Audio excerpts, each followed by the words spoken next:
बैठे मेरे भैन भरा ते बच्चों, वाहिगुरू जी का खालसा, श्री वाहिगुरू जी की फतेह। बहुत अच्छिया विचार हुई ने, पर जिहदा पानी की जिहड़ी समस्या है तो बिल्कुल मगर जाइए तो इसका मेन रीजन जिहड़ा है वो साडी पापूलेशन का वधना है। किसी वेले पानी बारे किसी सोचा भी नहीं सी हुंदा। साढ़े कोल सिर्फ हिंदुस्तान 4% पानी के साधन ने दुनिया के, पर पापूलेशन 17.6% या 4 गुणा तो भी ज़्यादा आ। पानी की वंड तो वखरेवा आ, पंजाब पानी बहुत ज़्यादा सी, कई इलाकों घट सी। जे सभ्यतावां का इतिहास पढ़िए तो पता लगता है कि जिन्ने भी शहर ते कस्बे पहलों बने सन, लाहौर बनारस सारे, मैं गिनता नहीं होना, टाइम लगेगा, वो सारे दरियावां के कंढियां ते बने सन। पर कुछ शहर समुद्रां के कंढियां ते भी बने सन। मेरे मन च एक विचार हुंदा सी कि 75% तो पानी है दुनिया च, समुद्रां के कंढे ते शहर वसे ने, शायद पानी करके वसे ने। तो जे इन्ना ज़्यादा पानी है तो पानी की समस्या किदां आ सकती है।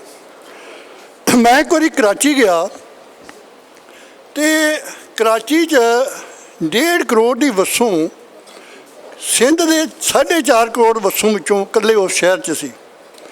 मेरे मन च गल आई कि इसदा कारण कोई होएगा खास। असी कराची तो हैदराबाद नूं जा रहे सां ते शहर तो बाहर निकलदियां जिथों तक नज़र जाती सी, ना कोई फसल, ना घाह, ना कोई पत्ता, ना कोई आदमी, ना कोई मकान नज़र आउंदा सी। ते रीजन की सी कि पानी थल्ले भी नहीं सी हैगा। साडे राजस्थान की धरती होर तरह की आ, वो सिंध की धरती बिल्कुल तो वखरी सी। जदों असी सिंध दरिया के कंढे ते गए तो लह लहांदियां फसलां, जिहड़ी बरकत सी सिर्फ पानी की, जिहड़ा सिंध दरिया तो ला के वरत रहे सी। वो मैं उत्थे बंदे एक नूं पुछया भी जिहड़ा कराची शहर है, इत्थे वड्डी वसों का कारण की है। शायद वो कहंदा जी पानी की उपलब्धता। इन्हें फिर मैनूं क्वेश्चन पाता कि पानी की उपलब्धता। मैं कहा इसदा मतलब समुद्र का पानी? कहंदा नहीं नहीं नहीं, समुद्र का पानी साफ करना इंपॉसिबल तो नैक्सट आ। समुद्र का पानी की एक बोतल नूं साफ करने वास्ते सानूं 300 रुपया घੱਟ ਤੋਂ घੱਟ खर्चा आउंदा है, जिहड़ा कोई अफोर्ड नहीं कर सकता। ਉਹਦਾ लून इन्ना निकल जाता है कि वो लून ਲੱਖਾਂ टन ਜਿਹੜਾ ਉਹਨੂੰ ਕਿਤੇ समाया नहीं जा सकता। जे बाहर सुੱਟੋ तो धरती खराब हो जाती है, ਉਹਦੇ बड़े मारे प्रभाव पैंदे आ। एक दो सिर्फ अरब कंट्रियां बेवसी करके समुद्र का पानी कढ़िया जाता है, तो वो समुद्र के पानी नूं वरतन वास्ते बड़ी उच्ची कीमत के उत्ते पे करनी पैंदी है। फिर सानूं पंजाब याद आया, जिथे पुराने समय च मेरे बच्चे जिहड़े ने, इन्हां नूं तो सब ज़्यादा नहीं पता होना, जदों नहाउंदियां लोग नहाउंदे भी सी, कपड़े भी धोंदे सी, तो वही पानी फिर खेतों नूं लग जाता सी। सीचेवाल जी ने बड़ी सोहनी गल कीती है कि वह पानी नूं वरतना चाहिए। इन्हें बड़ी अच्छी गल की कि कैनेडा में अलाउड ही नहीं है कि थल्लों पानी कड्डो। तो एक आदमी ने 100 एकड़ जमीन छड्ड दी, पर इंडिया अफोर्ड नहीं कर सकता। इंडिया जी कैमिकल फार्मिंग सी दा रीजन ये सी कि इंडिया नूं इस काबल बनाना कि बाहरों अनाज ना मंगाए, क्योंकि वसों की बड़ी वड्डी समस्या सी। जिथे कैमिकल पैणगे उत्थे पानी की बहुत वड्डी जरूरत आ। जे पानी नहीं है तो कैमिकल अप्लाई नहीं हो सकते। इत्थे तुसीं 100 किला कहंदे हो, इत्थे तो 100 गज भी जमीन नहीं छड्डी जा सकती वेली। ਉਹਦੀ रीजन की आ? मानक साहब ने बड़ी सोहनी गल की है कि गौरमेंटां चाहण तो सारा कुछ बदल सकदियां ने। पता नहीं गौरमेंट की नीत क्यों नहीं बनती? बननी चाहिए है। गौरमेंट नूं नीत बनानी चाहिए है कि जिस तरह झोने नूं आप खरीदी है गौरमेंट, हिंदुस्तान सिर्फ 2 फसलां ने जिन्होंने गौरमेंट खरीदी है, कणक ते झोना, होर कोई फसल नहीं खरीदी। वो भी उन्होंने स्टेटां जिथे सरपलस आ, दूजियां स्टेटां नहीं खरीदियां। कणक नूं आसाम च नहीं खरीदिया जाता, कणक नूं मेघालय च नहीं खरीदिया जाता। जे होर फसलां जिहड़ियां पुरानियां साडी एग्रीकल्चर च सन, तारा मीरा सी, अपना सरों सी, अलसी सी, अपने जौं सन, तिल सन, किन्नियां फसलां सन, वो सारिया फसलों अज गौरमेंट खरीदना कर दे शुरू, तो नैक्सट ईयर तो इतों का क्रॉपिंग पैटर्न बदल जाएगा। ਪਰ ਪਤਾ ਨਹੀਂ ਕਿਉਂ ਨਹੀਂ। ਪਰ ਮੈਨੂੰ ਉਮੀਦ ਆ ਜਿਹੜਾ ਭੈਣ ਜੀ ਨੂੰ ਮੈਂ ਵਧਾਈ ਦਿੰਦਾ ਕਿ ਇਹਨਾਂ ਨੇ ਬੜਾ ਇੱਕ ਵਧੀਆ ਵਿਸ਼ਾ ਜਿਹੜਾ ਉਹਨੂੰ ਚੁਣ ਕੇ ਉਹਦੇ 'ਤੇ ਚੇਤਨ ਕਰਨ ਦੀ ਕੋਸ਼ਿਸ਼ ਕੀਤੀ ਹੈ ਸਮਾਜ ਨੂੰ। ਇਹਦਾ ਚੰਗਾ ਅਸਰ ਹੋਏਗਾ, ਸਰਕਾਰਾਂ ਸੁਣਨਗੀਆਂ, ਸੁਣਨਾ ਪਏਗਾ, ਨਹੀਂ ਤਾਂ ਉਹ ਗੱਲ ਹੈ ਕਿ ਅਸੀਂ ਦੇਰ ਹੋ ਜਾਏਗੀ। ਸੋ ਇਹਨਾਂ ਹਫ਼ਤਿਆਂ ਨੂੰ ਮੈਂ ਸਾਰਿਆਂ ਦਾ ਧੰਨਵਾਦ ਕਰਨਾ। ਵਾਹਿਗੁਰੂ ਜੀ ਕਾ ਖਾਲਸਾ, ਸ੍ਰੀ ਵਾਹਿਗੁਰੂ ਜੀ ਕੀ ਫਤਿਹ। ਸਰਦਾਰ ਹਰਦਿਆਲ ਸਿੰਘ ਜੀ ਨੂੰ ਮੈਂ ਬੇਨਤੀ ਕਰਦੀ ਹਾਂ ਕਿ ਆਪਣੇ ਵਿਚਾਰ ਸਾਡੇ ਨਾਲ ਸਾਂਝੇ ਕਰਨ। ਸਰਦਾਰ ਹਰਦਿਆਲ ਸਿੰਘ। ਪਹਿਲਾਂ ਫਤਿਹ ਬੁਲਾਈਏ। ਵਾਹਿਗੁਰੂ ਜੀ ਕਾ ਖਾਲਸਾ, ਵਾਹਿਗੁਰੂ ਜੀ ਕੀ ਫਤਿਹ।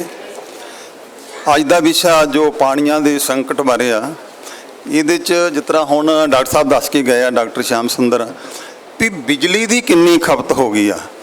ਤੇ ਇਹ ਦੇਖੋ ਵੀ ਜਦੋਂ ਸਾਉਣੀ ਦੀਆਂ ਖਾਸ ਕਰਕੇ ਦੂਜੀਆਂ ਫਸਲਾਂ ਖਰੀਦਣ ਦੀ ਗੱਲ ਆਉਂਦੀ ਆ, ਮੱਕੀ ਦਾ ਜੇ ਆਪਾਂ ਗੱਲ ਕਰੀਏ, ਮੱਕੀ, ਹਰ ਤੇ ਗੰਨਾ ਤੇ ਬਾਗ, ਇਹ ਮੈਂ ਸਮਝਦਾ ਵੀ ਇੱਕ ਬਦਲ ਬਣਦਾ ਸਾਉਣੀ ਦੇ ਵਿੱਚ ਝੋਨੇ ਦਾ।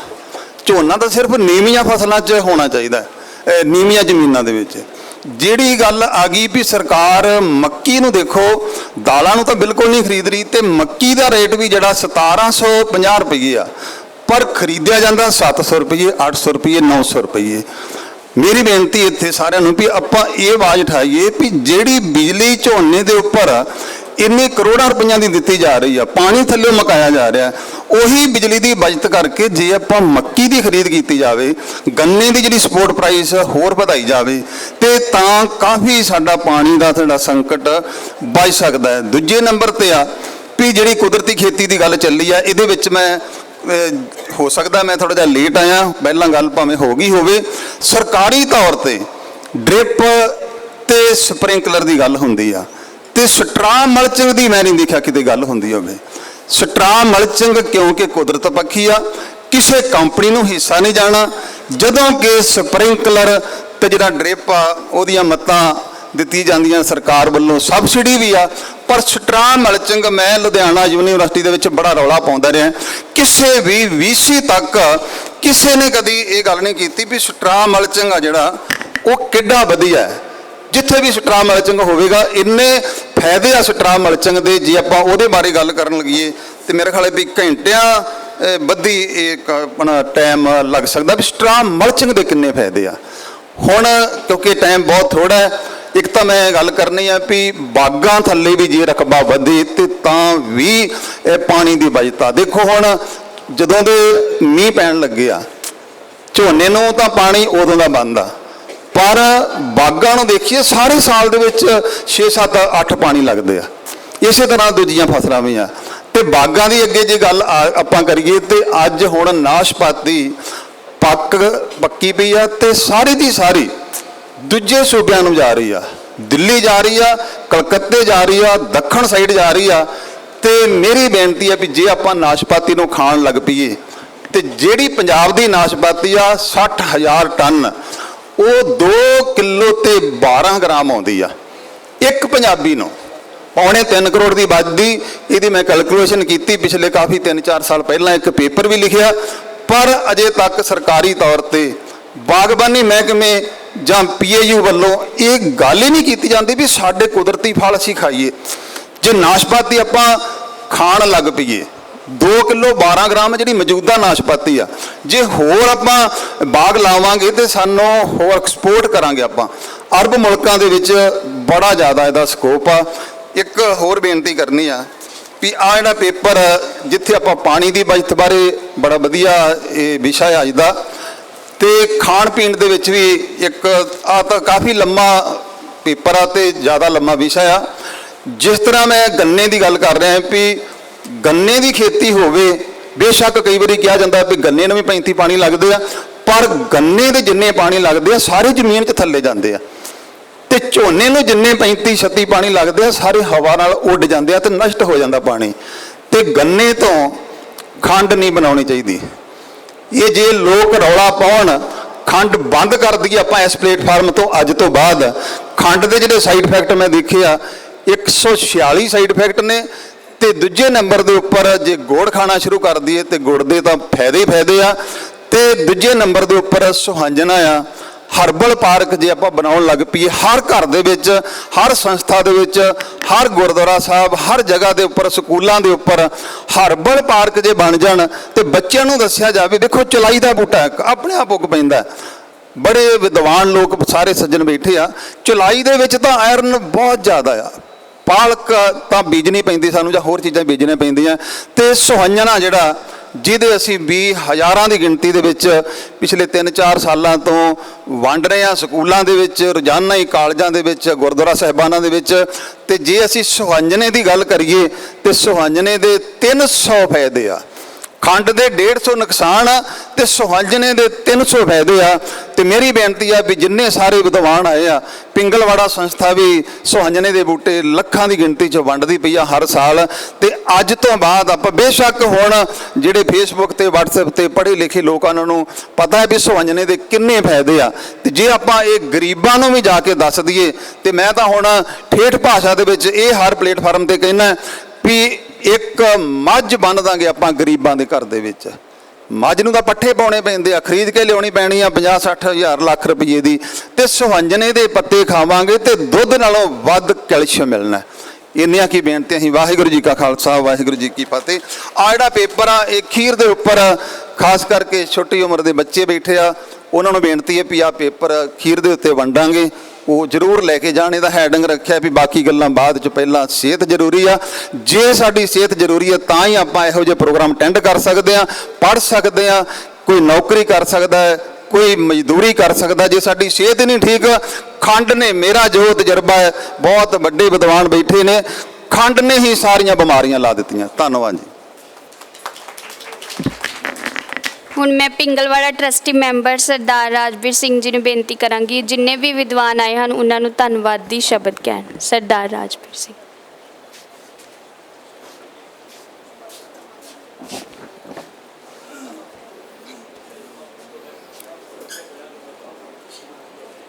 ਦੂਰ ਨੇੜੇ ਤੋਂ ਪਹੁੰਚੀਆਂ ਹੋਈਆਂ ਮਹਾਨ ਸ਼ਖਸੀਅਤਾਂ, ਉਹਨਾਂ ਨੇ ਇੱਥੇ ਸਾਰੇ ਬੁਲਾਰਿਆਂ ਨੂੰ ਸੁਣਿਆ, ਔਰ ਇਹਦੇ ਨਾਲ ਹੀ ਜਦੋਂ ਬੁਲਾਰਿਆਂ ਨੂੰ ਸੁਣਿਆ ਤੇ ਇੱਕ ਸੱਜਣਾ ਨੇ ਬਾਹਰ ਬੁਲਾ ਲਿਆ। ਉਹ ਕਹਿੰਦੇ ਕਿ ਇੰਨੇ ਵਧੀਆ ਲੈਕਚਰ ਹੋਣ, ਸਭ ਕੁਝ ਹੋਵੇ, ਤੇ ਸਾਡੇ ਤੇ ਅਸਰ ਕਿਉਂ ਨਹੀਂ ਹੁੰਦਾ। ਮੈਨੂੰ ਬਾਹਰ ਜਾ ਕੇ ਉਹਨਾਂ ਦਾ 2 ਮਿੰਟ 'ਚ ਜਵਾਬ ਦੇਣਾ ਪਿਆ ਕਿ ਸਾਡੇ ਵਿੱਚ ਆਮ 3 ਕਲਾਸਾਂ ਕੰਮ ਕਰਦੀਆਂ। ਇੱਕ ਤਾਂ ਉਹ ਅੱਪਰ ਘਰਾਣੇ ਜਿਨ੍ਹਾਂ ਦੀ ਰਿਹਾਇਸ਼ ਦਿੱਲੀ 'ਚ ਆ, ਬਿਜ਼ਨਸ ਚੇਨਈ ਆ, ਬੰਬੇ ਆ, ਬੰਗਲੌਰ ਆ, ਹੈਦਰਾਬਾਦ ਆ। ਪੰਜਾਬ ਦੇ ਵਿੱਚ ਕੋਈ ਵੀ ਕਾਰਪੋਰੇਟ ਘਰਾਣਾ ਨਹੀਂ ਰਹਿੰਦਾ। ਕੈਪਟਨ ਸਾਹਿਬ ਜੇ ਰਾਜ ਚਲਾ ਰਹੇ ਨੇ ਤੇ ਚੈਲ ਤੋਂ ਜਾ ਕੇ ਚਲਾਉਂਦੇ ਨੇ। ਸੁਖਬੀਰ ਬਾਦਲ ਜੀ ਜੇ ਮੁੱਖ ਮੰਤਰੀ ਸਨ ਤੇ ਦਿੱਲੀ ਰਹਿੰਦੇ ਸਨ, ਚੰਡੀਗੜ੍ਹ ਨਹੀਂ। ਅਸੀਂ ਜਿਹੜੇ ਸਾਰੇ ਲੋਕ ਬੈਠੇ ਆ, ਅਸੀਂ ਮਿਡਲ ਕਲਾਸ ਦੇ ਲੋਕ ਹਾਂ। ਮਿਡਲ ਕਲਾਸ ਬਹੁਤ ਵੱਡੀ ਕਲਾਸ ਸੀ। ਪੰਡਿਤ ਨਹਿਰੂ ਜੀ ਜਰਮਨ ਤੋਂ ਇਹ ਸਿਸਟਮ ਨੂੰ ਲੈ ਕੇ ਆਏ ਸੀ ਕਿ ਆਪਣਿਆਂ ਦੇ ਉੱਤੇ ਸਿਆਣੇ ਬੰਦੇ ਆਪ ਹੀ ਕਮਾਂਡ ਕਰਨ। ਸਿਆਣਾ ਹੀ ਸਰਪੰਚ ਹੋਵੇ, ਸਿਆਣੇ ਨੂੰ MLA ਬਣਾ ਲਓ, ਸਿਆਣੇ ਨੂੰ MP ਬਣਾ ਲਓ। ਪਰ ਪ੍ਰੋਬਲਮ ਇਹ ਹੋ ਗਈ ਕਿ ਉਹ ਜਿਹੜੇ ਘਰਾਣੇ ਸੀ ਉਹਨਾਂ ਦਾ ਕੋਈ ਵੀ ਆਫਿਸਰ ਨਹੀਂ ਬਣਦਾ, ਨਾ IAS, ਨਾ IPS, ਨਾ IRS, ਨਾ IFS, PCS ਵਗੈਰਾ ਛੱਡ ਦਿਓ। ਔਰ ਉਹ ਜਿਹੜੇ ਸਾਡੇ ਵੀਰ ਸਾਡੇ ਵਿੱਚੋਂ ਬਣਦੇ ਆ, ਮੇਰੇ ਕੋਲ DC ਸਾਹਿਬ ਉਹਨਾਂ ਨੂੰ ਘੰਟੇ 2 ਘੰਟਿਆਂ ਵਾਸਤੇ ਕਈ ਵਾਰ ਭੇਜ ਦਿੰਦੇ ਆ, ਜੇ ਉਹਨਾਂ ਨੂੰ ਵੈਲਕਮ ਕਰੀਦਾ ਤੇ ਨਾਲ ਇਹ ਕਹੀਦਾ ਕਿ ਬਚ ਕੇ ਰਹਿਣਾ, ਤੁਹਾਡੀ ਖਰੀਦੋ ਫਰੋਖਤ ਹੋ ਜਾਣੀ ਆ। ਤੇ ਇੱਕ ਬਿਹਾਰੀ ਲੜਕਾ ਉਹ ਕਹਿੰਦਾ ਸਰ 1 ਮਿੰਟ ਜੇ ਤਾਂ ਸਭ ਵਿਕ ਚੁੱਕੇ ਹੈ। ਭਾਵ ਕਿ ਸਾਡੀ ਮਿਡਲ ਕਲਾਸ ਦੀ ਇੰਨੀ ਦੁਰਗਤੀ ਹੋ ਰਹੀ ਆ। ਦੂਸਰਾ, ਅਸੀਂ ਸਰਪੰਚ ਬਣਾਉਣਾ, ਪਿਆਰਾ ਸਿੰਘ ਇੱਕ ਪਾਸੇ, ਸ਼ਿੰਗਾਰਾ ਸਿੰਘ ਦੂਜੇ ਪਾਸੇ, ਗੋਲੀਆਂ ਵੀ ਚੱਲਦੀਆਂ ਨੇ। ਟਰੈਕਟਰ ਇੱਕ ਪਿੰਡ ਦੇ ਵਿੱਚ 6 ਚਾਹੀਦੇ ਆ, ਜਿਵੇਂ ਡਾਕਟਰ ਅਮਰ ਸਿੰਘ ਜਾਦਰਾ ਨੇ ਸਾਰਾ ਕੁਝ ਦੱਸਿਆ। ਔਰ ਉਹ ਟਰੈਕਟਰ ਸਾਨੂੰ ਜੇ ਸਾਂਝੀਵਾਲਤਾ ਦੇ ਨਾਲ ਅਸੀਂ ਕੋਆਪਰੇਟਿਵ ਸੁਸਾਇਟੀ ਨੂੰ ਜਿੰਦਾ ਰੱਖ ਲੈਂਦੇ ਤੇ ਇਹ ਸਾਡੀ ਦੁਰਦਸ਼ਾ ਨਹੀਂ ਸੀ ਹੋਣੀ। ਜੇ ਸਾਡੀ ਏਕਤਾ ਮਿਡਲ ਕਲਾਸ ਦੀ ਬਣੀ ਰਹਿੰਦੀ ਤੇ ਹੋ ਸਕਦਾ ਕਿ ਐਮਐਲਏ ਤੁਹਾਡੇ ਕੋਲ ਟਾਈਮ ਲੈਂਦਾ, ਤੁਸੀਂ ਉਹਦੇ ਬੂਹੇ ਅੱਗੇ ਜਾ ਕੇ ਬਹਿ ਰਹਿੰਦੇ ਹੋ ਤੇ ਉਹ ਅੰਦਰ ਸੁੱਤਾ ਹੁੰਦਾ, ਉਹ ਕਹਿੰਦੇ ਜੀ ਸਾਹਿਬ ਬਾਹਰ ਗਏ ਨੇ, ਕਿਉਂਕਿ ਉਹਨਾਂ ਨੂੰ ਪਤਾ ਕਿ ਪੇਟੀ ਸ਼ਰਾਬ ਦੀ ਵੰਡ ਕੇ, ਥੋੜੇ ਜਿਹੇ ਸੂਟ ਵੰਡ ਕੇ, ਰਾਸ਼ਨ ਵੰਡ ਕੇ ਵੋਟਾਂ ਮਿਲ ਜਾਣੀਆਂ ਨੇ। ਬੜਾ ਸੌਖਾ ਕੰਮ ਆ। ਔਰ ਇਹ ਸਾਰਾ ਕੁਝ ਜਿਹੜਾ ਸੀ, ਇਹ ਸਾਡੀ ਜਿਹੜੀ ਈਰਖਾ ਬਾਜੀ ਹੈ ਉਹਦੀ ਭੇਂਟ ਸਾਰਾ ਕੁਝ ਚੜ ਗਿਆ। ਸਾਡੀ ਪੜ੍ਹਾਈ ਕਈ ਦੇਸ਼ਾਂ ਜਾਣ ਦਾ ਮੌਕਾ ਮਿਲਿਆ, ਪਿੰਗਲਵਾੜਾ ਸੁਸਾਇਟੀ ਵੱਲੋਂ ਵੀ ਭੈਣ ਜੀ ਲੈ ਕੇ ਗਏ, ਉਸ ਤਰ੍ਹਾਂ ਵੀ ਜਾਣ ਦਾ ਮੌਕਾ ਮਿਲਿਆ। ਔਰ ਜਦੋਂ ਉੱਥੇ ਜਾ ਕੇ ਵੇਖੀਦਾ ਕਿ 23 ਸਾਲ ਦਾ ਪ੍ਰੋਫੈਸਰ ਬੇਰਿੰਗ ਕਾਲਜ ਬਟਾਲੇ ਦਾ, ਮੈਂ ਕਿਹਾ ਹਰਭਜਨ ਜੀ ਕੀ ਕੰਮ ਕਰਦੇ ਹੋ? ਕਹਿੰਦਾ ਉਹ ਟੈਕਸੀ ਖੜੀ ਹੈ ਨਾ, ਉਹ ਮੇਰੀ ਹੈ। ਮੈਂ ਕਿਹਾ ਤੂੰ ਤਾਂ 23 ਸਾਲ ਬੇਰਿੰਗ ਕਾਲਜ ਪ੍ਰੋਫੈਸਰ ਸੀ? ਉਹ ਕਹਿੰਦਾ ਉੱਥੋਂ ਦੀ ਪ੍ਰੋਫੈਸਰੀ ਨੂੰ ਮੋਏ ਪੁੱਛਦੇ ਇੱਥੇ। ਮੈਂ ਇੱਕ ਘਰ ਦੇ ਵਿੱਚ ਠਹਿਰਿਆ ਸੀ, ਬੀਬੀ ਜੀ ਵੀ ਜਾਣਦੇ, ਉਹਨਾਂ ਦਾ ਬੱਚਾ ਡਾਕਟਰ। ਮੈਂ ਉਹਨੂੰ ਕਿਹਾ ਕਾਕਾ ਜੀ ਕੀ ਕਰਦੇ ਹੋ? 2 ਦਿਨ ਤੇ ਮੈਂ ਪੁੱਛਿਆ ਨਾ, ਤੀਜੇ ਦਿਨ ਮੈਂ ਬੜੇ ਹੌਸਲੇ ਨਾਲ ਪੁੱਛ ਲਿਆ ਵੀ ਇਹ ਲੜਕਾ ਭਾਂਡੇ ਮਾਂਜਦਾ, ਲੜਕੀ ਸਾਫਟਵੇਅਰ ਇੰਜੀਨੀਅਰ ਚਲੀ ਜਾਂਦੀ ਹੈ। ਲੜਕਾ ਕਹਿੰਦਾ ਜੀ ਮੇਰੇ ਕੋਲ ਟੈਸਟ ਕਲੀਅਰ ਨਹੀਂ ਹੋਇਆ ਤੇ ਮੈਂ ਘਰ ਦਾ ਹੀ ਕੰਮ ਕਰਦਾ। ਭਾਵ ਕਿ ਸਾਡੀ ਐਜੂਕੇਸ਼ਨ ਪ੍ਰੈਕਟੀਕਲ ਐਜੂਕੇਸ਼ਨ ਨਹੀਂ, ਜਿਹਦੇ ਕਰਕੇ ਸਾਨੂੰ ਮਾਰ ਪੈ ਰਹੀ ਆ। ਡਾਕਟਰ ਵੀ ਟੈਕਸੀ ਚਲਾ ਰਿਹਾ ਬਾਹਰ ਜਾ ਕੇ। ਔਰ ਇਹ ਕਿਉਂ? ਕਿਉਂਕਿ ਅਸੀਂ ਮਿਡਲ ਕਲਾਸ ਦੇ ਲੋਕਾਂ ਨੇ, ਜਿਨ੍ਹਾਂ ਦੇ ਬੱਚਿਆਂ ਨੇ ਐਜੂਕੇਸ਼ਨ ਲੈਣੀ ਆ, ਅਸੀਂ ਕਦੀ ਧਿਆਨ ਹੀ ਨਹੀਂ ਦਿੱਤਾ ਕਿ ਕਾਲਜ ਦੇ ਵਿੱਚ ਇਨਫਰਾਸਟ੍ਰਕਚਰ ਹੈ। BSc ਐਗਰੀਕਲਚਰ ਦੇ ਬੱਚੇ ਸਾਡੇ ਕੋਲ ਆਉਂਦੇ ਆ ਫਾਰਮ ਤੇ, ਮੈਂ ਜਦੋਂ ਉਹਨਾਂ ਨੂੰ ਸਵਾਲ ਕਰਦਾ ਉਹਨਾਂ ਨੂੰ ਨਹੀਂ ਆਉਂਦਾ। ਮੈਂ ਬੜੇ ਭਰੇ ਮਨ ਨਾਲ ਪ੍ਰੋਫੈਸਰ ਨੂੰ ਸਵਾਲ ਕਰ ਦਿੰਦਾ, ਉਹਨੂੰ ਵੀ ਨਹੀਂ ਆਉਂਦਾ। ਪ੍ਰੋਫੈਸਰ ਕਾਲਜ ਜਾ ਕੇ ਕਹਿੰਦਾ ਮੁੜ ਕੇ ਨਾ ਜਾਏ, ਉਹ ਬੇਇੱਜ਼ਤੀ ਬਹੁਤ ਕਰਦਾ। ਖਾਲਸਾ ਕਾਲਜ, ਮੈਨੂੰ ਕੋਈ ਸੰਗ ਨਹੀਂ, ਮੈਂ ਖਾਲਸਾ ਕਾਲਜ ਦਾ ਵੀ ਚੌਕੀਦਾਰ ਆ। ਖਾਲਸਾ ਕਾਲਜ ਦੇ ਪ੍ਰੋਫੈਸਰਾਂ ਨੇ ਕਿਹਾ ਬੱਚਿਆਂ ਨੂੰ ਵੀ ਉੱਥੇ ਨਾ ਜਾਇਓ। ਬੱਚੇ ਉਹਨਾਂ ਤੋਂ ਬੁਲਾਦਾ ਮੇਰੇ ਕੋਲ ਆ ਗਏ ਕਿ ਅਸੀਂ ਸਾਰਾ ਆਉਣਾ। ਮੈਂ ਕਿਹਾ ਜੀ ਆਓ। ਮੈਂ ਪ੍ਰੋਫੈਸਰ ਨੂੰ ਕਿਹਾ, ਮੈਂ ਕਿਹਾ ਮੈਂ ਸਹੁੰ ਰੱਬ ਦੀ ਤੁਹਾਡੇ ਬਾਰੇ ਕੁਝ ਨਹੀਂ ਆਉਂਦਾ, ਬੱਚਿਆਂ ਨੂੰ ਭੇਜਿਆ ਕਰੋ। ਸਾਡੇ ਕੋਲ ਇੰਜੀਨੀਅਰਿੰਗ ਕਾਲਜ ਆ, BSc ਐਗਰੀਕਲਚਰ MSc ਆ, 1 ਕਨਾਲ ਵੀ ਜ਼ਮੀਨ ਨਹੀਂ ਹੈਗੀ। ਸਾਡੇ ਬੱਚੇ BSc ਕਰ ਰਹੇ, MSc ਕਰ ਰਹੇ ਆ, ਕਿਉਂ ਨਹੀਂ ਹੈਗੀ? ਮੈਨੂੰ ਜਾਣ ਦਾ ਮੌਕਾ ਮਿਲਿਆ ਲਖਨਊ ਸ਼ੂਗਰ ਕੇਨ ਡਿਵੈਲਪਮੈਂਟ ਸੈਂਟਰ। ਉੱਥੇ ਮੋਦੀ ਜੀ ਦੇ 2 ਸੈਕਟਰੀ ਸੀ, ਡਾਇਰੈਕਟਰ ਖੇਤੀ ਮੰਤਰੀ ਦਾ ਸਲਾਹਕਾਰ ਠੌਰ, ਮਿਸਟਰ ਚੇਟੀ ਉਹ ਵੀ ਸਲਾਹਕਾਰ ਸੀ, ਅੱਜ ਕੱਲ੍ਹ ਵਾਈਸ ਚਾਂਸਲਰ ਮਹਾਰਾਸ਼ਟਰ 'ਚ। ਜਦੋਂ ਮੇਰੀ ਵਾਰੀ ਆਈ, ਮੈਂ ਇਹ ਜ਼ਿਕਰ ਕੀਤਾ ਕਿ ਬੱਚਿਆਂ ਦੀ ਪੜ੍ਹਾਈ ਦਾ ਇੰਨਾ ਬੁਰਾ ਹਾਲ ਸਾਡੇ ਦੇਸ਼ ਵਿੱਚ, ਤੁਸੀਂ ਕਿਉਂ ਖਿਆਲ ਨਹੀਂ ਕਰਦੇ? ਮੈਂ ਉਹਨਾਂ ਨੂੰ ਇੱਕ ਐਗਜ਼ਾਮਪਲ ਦਿੱਤੀ BSc MSc ਐਗਰੀਕਲਚਰ ਦੀ, ਤੇ ਲੰਚ ਟਾਈਮ ਤੇ ਉਹ ਮੇਰੇ ਗੁੱਟੋਂ ਫੜ ਕੇ ਮੈਨੂੰ ਲਾਗੇ ਬਿਠਾ ਲਿਆ। ਮੈਂ ਡਿਟੇਲ 'ਚ ਸਾਰੀ ਗੱਲ ਕੀਤੀ ਵੀ ਕਿੰਨੇ ਕਾਲਜ ਸਾਡੇ ਕੋਲ ਆਉਂਦੇ ਆ, ਔਰ ਉਹਨਾਂ ਦੇ ਕੋਲ ਜਾ ਕੇ ਵੇਖੋ ਤੇ ਹੋ ਸਕਦਾ ਕਈ ਰੰਬਾ ਵੀ BSc ਵਾਲਿਆਂ ਕੋਲ ਨਹੀਂ ਹੈਗਾ। ਮੈਨੂੰ ਕਹਿਣ ਲੱਗਾ ਕੋਈ ਸੰਗ ਨਹੀਂ। ਜਦੋਂ ਮੈਂ 5-7 ਸਾਲ ਪਹਿਲਾਂ ਖਾਲਸਾ ਕਾਲਜ ਗਿਆ ਤੇ ਖਾਲਸਾ ਕਾਲਜ ਐਗਰੀਕਲਚਰ ਡਿਪਾਰਟਮੈਂਟ ਦੇ ਵਿੱਚ ਕਦੀ ਗੰਨਾ ਲੱਗਾ ਹੀ ਨਹੀਂ ਸੀ। ਪਿੰਗਲਵਾੜੇ ਸੰਸਥਾ ਤੋਂ ਬੀਜ ਖੜ ਕੇ ਜਦੋਂ ਉੱਥੇ ਗੰਨਾ ਲਵਾਇਆ ਤੇ ਉਹਦਾ ਵਿਰੋਧ ਇਹ ਹੋਇਆ ਕਿ ਬੱਚੇ ਚੂਬ ਜਾਣਗੇ। ਮੇਰਾ ਜਵਾਬ ਇਹ ਸੀ ਕਿ 5% ਚੂਬ ਜਾਂਦੇ ਆ ਤੇ ਸਾਡੇ ਬੱਚੇ ਚੂਹਿਆਂ ਨਾਲੋਂ ਮਾੜੇ ਆ। ਜੇ ਉਹ 6% ਚੂਬ ਜਾਣਗੇ ਤੇ ਕੋਈ ਗੱਲ ਨਹੀਂ। ਫਿਰ ਉਹ ਗੁੜ 70 ਰੁਪਏ ਕਿਲੋ ਖਾਲਸਾ ਕਾਲਜ 'ਚ ਵਿਕਿਆ, 100 ਰੁਪਏ ਕਿਲੋ ਵੀ ਵਿਕਿਆ। ਲੋਕੀ ਖੋਹ ਕੇ ਲੈ ਕੇ, ਜਿਵੇਂ ਘਰਿਆਲਾ ਸਾਹਿਬ ਕਹਿ ਕੇ ਗਏ ਕਿ ਗੁੜ ਸਾਨੂੰ ਮਿਲਣਾ ਚਾਹੀਦਾ, ਅਸੀਂ ਬੀਜਣਾ ਚਾਹੀਦਾ। ਸੋ ਸਾਡੀ ਹਾਲਤ, ਇਹ ਜਿਹੜਾ ਕੁਐਸਚਨ ਹੁਣੇ ਬਾਹਰ ਮੈਨੂੰ ਹੋ ਰਿਹਾ ਸੀ, ਮੈਂ ਉਹਨਾਂ ਨੂੰ ਜਵਾਬ ਦਿੱਤਾ ਕਿ ਅਸੀਂ ਮਿਡਲ ਕਲਾਸ ਦੇ ਲੋਕ ਆ। ਔਰ ਮਿਡਲ ਕਲਾਸ ਜਿਹੜੀ ਆ, ਇਹੀ ਸੰਘਰਸ਼ ਵਾਲੀ ਕਲਾਸ ਆ, ਜਿਹਨੇ ਬੱਚੇ ਨੂੰ ਵੀ ਪੜਾਉਣਾ, ਜਿਹਨੇ ਘਰ ਵੀ ਬਣਾਉਣਾ, ਜਿਹਨੇ ਮੈਰਿਜ ਵੀ ਕਰਨੀ। ਔਰ ਇਹਦੀ ਜਿਹੜੀ ਆਪਸੀ ਫ੍ਰਿਕਸ਼ਨ ਆ, ਉਹ ਅੱਪਰ ਘਰਾਣੇ ਨੂੰ ਉਹਦਾ ਬਹੁਤ ਲਾਭ ਆ। ਔਰ ਉਹ ਇਹਦਾ ਇੰਨਾ ਲਾਭ ਉਠਾ ਰਹੇ ਨੇ ਕਿਉਂਕਿ ਉਹਨਾਂ ਨੇ ਰਾਜ ਕਰਨਾ। ਉਹਨਾਂ ਦੇ ਬੱਚੇ ਕਿੱਥੇ ਪੜ੍ਹਦੇ ਨੇ? ਦੂਨ ਸਕੂਲ 'ਚ, ਆਕਸਫੋਰਡ, ਕੈਂਬਰਿਜ ਯੂਨੀਵਰਸਿਟੀ, ਕਿਉਂਕਿ ਚੰਗੀ ਮਾੜੀ ਚੰਗੀ ਇੰਗਲਿਸ਼ ਬੋਲਣੀ ਸਿੱਖ ਕੇ ਉਹਨਾਂ ਸਾਡੇ ਤੇ ਆਣ ਕੇ ਕਮਾਂਡ ਕਰਨੀ ਆ ਔਰ ਅਸੀਂ ਲੇਬਰ ਕਰਨੀ ਆ। ਹੁਣ ਬੱਚੇ ਸਾਡੇ ਬਾਹਰ ਕਿਉਂ ਜਾ ਰਹੇ ਆ? ਕਿਉਂਕਿ ਜੌਬ ਹੈ ਨਹੀਂ। ਪੈਨਸ਼ਨ ਕਿੰਨੀ ਆ? ਇੱਕ MLA MP ਘਰਾਣੇ ਦੀ 11,40,000 ਰੁਪਇਆ ਪਰ ਮੰਥ। ਔਰ ਮੁਲਾਜ਼ਮ ਦੀ ਪੈਨਸ਼ਨ ਬੰਦ ਕਰ ਦਿੱਤੀ ਗਈ ਕਿ ਸਰਕਾਰ ਇੰਨਾ ਬੋਝ ਨਹੀਂ ਚੁੱਕ ਸਕਦਾ। ਜੇ ਡਾਕਟਰੀ ਇਲਾਜ ਹੈ ਤੇ ਅਮਰੀਕਾ ਜਾ ਕੇ ਹੁੰਦਾ, ਜਿੰਨੇ ਮਰਜ਼ੀ ਪੈਸੇ ਲੱਗ ਜਾਣ। ਜੇ ਇਨਕਮ ਟੈਕਸ ਦੇਣਾ ਪੈਣਾ ਤੇ ਉਹ ਸੈਕਟਰੀਏਟ ਤੇ MLA ਸਾਹਿਬ ਦਾ ਕੌਣ ਦਿੰਦਾ ਆ? ਅਸੈਂਬਲੀ। ਕਿਉਂ? ਕਿਉਂਕਿ ਜਿਹੜੀ ਮਿਡਲ ਕਲਾਸ ਆ, ਜਿਹੜੀ ਲੋਅਰ, ਉਹਨਾਂ ਦੇ ਸਵੇਰੇ ਕਮਾਇਆ ਸ਼ਾਮ ਨੂੰ ਖਾ ਲਿਆ, ਸ਼ਾਮ ਨੂੰ ਕਮਾਇਆ ਸਵੇਰੇ ਖਾ ਲਿਆ, ਉਹਨਾਂ ਵਿਚਾਰਿਆਂ ਨੇ ਇੰਨੀ ਸੁਰਤ ਲੋੜ ਨਹੀਂ ਹੈਗੀ ਕਿ ਅਸੀਂ ਕੁਝ ਕਰ ਸਕੀਏ। ਜਿੰਨੇ ਕੁਝ ਕਰਨਾ ਸੀ ਉਹਨਾਂ ਨੂੰ ਨਾਲ ਲੈ ਕੇ ਚੱਲਣਾ ਸੀ। ਔਰ ਅਫਸੋਸ ਮਿਡਲ ਕਲਾਸ 'ਚੋਂ ਡਾਕਟਰ ਨੇ ਮਰੀਜ਼ ਨਹੀਂ ਵੇਖਿਆ ਸਰਕਾਰੀ ਹਸਪਤਾਲ 'ਚ। ਸਰਕਾਰੀ ਹਸਪਤਾਲ ਤਬਾਹ ਹੋ ਗਏ, ਬੰਦ ਹੋ ਗਏ। ਸਰਕਾਰੀ ਹਸਪਤਾਲ ਦੇ ਵਿੱਚ ਮਰੀਜ਼ ਨਹੀਂ ਵੇਖਿਆ, ਪ੍ਰਾਈਵੇਟ ਹਸਪਤਾਲ ਆ ਗਏ। ਸਰਕਾਰੀ ਸਕੂਲ ਦੇ ਵਿੱਚ ਟੀਚਰ ਨੇ ਬੱਚਾ ਨਹੀਂ ਪੜ੍ਹਾਇਆ। 100 ਟੀਚਰ ਅੱਜ ਦੀ ਡੇਟ ਦੇ ਵਿੱਚ ਤਰਨਤਾਰਨ ਅੰਮ੍ਰਿਤਸਰ ਦੇ ਵਿੱਚ ਸਕੂਲ ਨਹੀਂ ਜਾਂਦੇ। ਸਰਕਾਰੀ ਨੌਕਰੀ ਤਨਖਾਹ 60 ਤੋਂ 70 ਹਜ਼ਾਰ ਆ। ਸਕੂਲ ਟੱਠਾ ਹੋਇਆ, ਟੀਚਰ ਦੀ ਕਾਰ ਖੜੀ ਆ, ਲਾਗੇ ਗੁਰਦੁਆਰਾ ਲਿਸ਼ਕ ਰਿਹਾ, ਸਕੂਲ ਟੱਠਾ ਹੋਇਆ।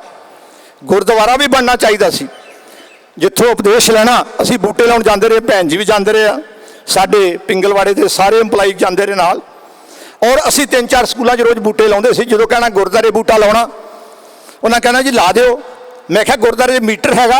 ਕਹਿੰਦੇ ਨਹੀਂ। ਮੈਂ ਕਿਹਾ ਫਿਰ ਰੱਬ ਨਾਲ ਨਾਰਾਜ਼ਗੀ ਨਹੀਂ, ਅਸੀਂ ਬੂਟਾ ਨਹੀਂ ਲਾਉਣਾ। 2-3 ਹੀ ਸਹੀ ਝਗੜਾ ਹੋ ਚੱਲਿਆ। ਗਰਵਾਲੀ, ਪ੍ਰਿੰਗੜੀ, ਮੈਨੂੰ ਪੱਟੀ ਦਾ ਚੇਤਾ, ਉਹਦੇ ਢਾਡੀ ਇਹ ਜੁਰਤ ਬੂਟਾ ਨਹੀਂ ਲਾਉਣਾ। ਮੈਂ ਕਿਹਾ ਅਸਾਂ ਨਹੀਂ ਲਾਉਣਾ, ਅਸੀਂ ਨਹੀਂ ਲਾਇਆ। ਮੈਂ ਕਿਹਾ ਤੁਸੀਂ ਮੀਟਰ ਲਵਾਓ, ਗੁਰਦੁਆਰੇ ਚੜਾਵਾ ਆਉਂਦਾ, ਬਿਜਲੀ ਦਾ ਬਿੱਲ ਦਿਓ। ਹੁਣ ਅਫਸੋਸ ਸਿਸਟਮ ਨੂੰ ਅਸੀਂ ਕਿੱਦਾਂ ਕਲੈਪਸ ਕਰ ਰਹੇ ਹਾਂ। ਮਿਡਲ ਕਲਾਸ ਏਸੀ ਅਸੀਂ ਗੁਰਦੁਆਰਿਆਂ 'ਚ ਲਾਤੇ। ਬੰਦਾ ਅੰਦਰ ਕੋਈ ਨਹੀਂ, 2 ਏਸੀ ਚੱਲ ਰਹੇ, ਚਲੋ ਮੈਂ ਜਿੰਨੇ ਕਹੋ ਪਿੰਡ ਵਿਖਾ ਦਿੰਨਾ। ਜੇ ਮੀਟਰ ਲੱਗਦੇ ਰਾਤ ਨੂੰ ਤੇ ਸਵੇਰੇ ਅਸੀਂ ਸਾੜ ਦਿੰਨੇ ਆ। ਮਤਲਬ ਸਿਸਟਮ ਨੂੰ ਅਸੀਂ ਖੁਦ ਬਰਬਾਦ ਕਰ ਰਹੇ ਹਾਂ। ਉਹਨਾਂ ਘਰਾਣਿਆਂ ਨੂੰ ਕੋਈ ਫਰਕ ਨਹੀਂ ਪੈਂਦਾ, ਉਹਨਾਂ ਨੂੰ ਫਾਇਦਾ। ਔਰ ਮਿਡਲ ਕਲਾਸ ਨੂੰ ਮੈਂ ਹਰ ਜਗ੍ਹਾ ਤੇ ਬੇਨਤੀ ਕਰਦਾ, ਹਾਲੀ ਵੀ ਸੁਧਰ ਜਾਈਏ, ਹਾਲੀ ਵੀ ਸੁਧਰ ਜਾਈਏ, ਭਰਾ ਮਾਰੂ ਜੰਗ ਤੋਂ ਬਚ ਜਾਈਏ। ਇੱਕ ਲਾਂਬੜਾ ਕਾਂਗੜੀ ਸੁਸਾਇਟੀ ਮੈਨੂੰ ਕਾਨ ਸਿੰਘ ਜੀ ਪੰਨੂ ਨੇ ਭੇਜਿਆ, ਔਰ 21,40,000 ਰੁਪਇਆ ਪ੍ਰੋਫਿਟ ਵੰਡਿਆ ਗਿਆ ਉੱਥੇ। ਹਲਦੀ ਦੀ ਪ੍ਰੋਸੈਸਿੰਗ ਉਹ ਕਰ ਰਹੇ ਆ। 3 ਟਰੈਕਟਰ ਉਹਨਾਂ ਕੋਲ ਆ, ਜਿਹਨੂੰ ਜੀ ਕਰਦਾ ਟਰੈਕਟਰ ਲੈ ਜਾਓ ਕਿਰਾਏ ਤੇ। ਸ਼ਾਇਦ ਉਹਨਾਂ ਦੇ ਕੋਲ ਆ, ਜਿਮ ਉਹਨਾਂ ਦੇ ਕੋਲ ਆ, ਮਿਊਜ਼ੀਅਮ ਹਾਲ ਉਹਨਾਂ ਦੇ ਕੋਲ ਆ, ਔਰ ਕੱਪੜੇ ਦੀ ਦੁਕਾਨ ਉਹਨਾਂ ਦੇ ਕੋਲ ਆ, ਡੇਲੀ ਨੀਡ ਦੀਆਂ ਆਈਟਮਾਂ ਉਹਨਾਂ ਕੋਲ ਆ। ਭਾਵ ਜਿੰਨਾ ਪ੍ਰੋਫਿਟ ਆਇਆ ਉਹ ਪਿੰਡ ਦੇ ਵਿੱਚ ਹੀ ਵੰਡਿਆ ਗਿਆ। ਮੇਰੇ ਪਿੰਡ ਦੀ ਸੁਸਾਇਟੀ ਉਹਦੇ ਵਿੱਚੋਂ 2.5 ਕਰੋੜ ਖਾ ਗਏ।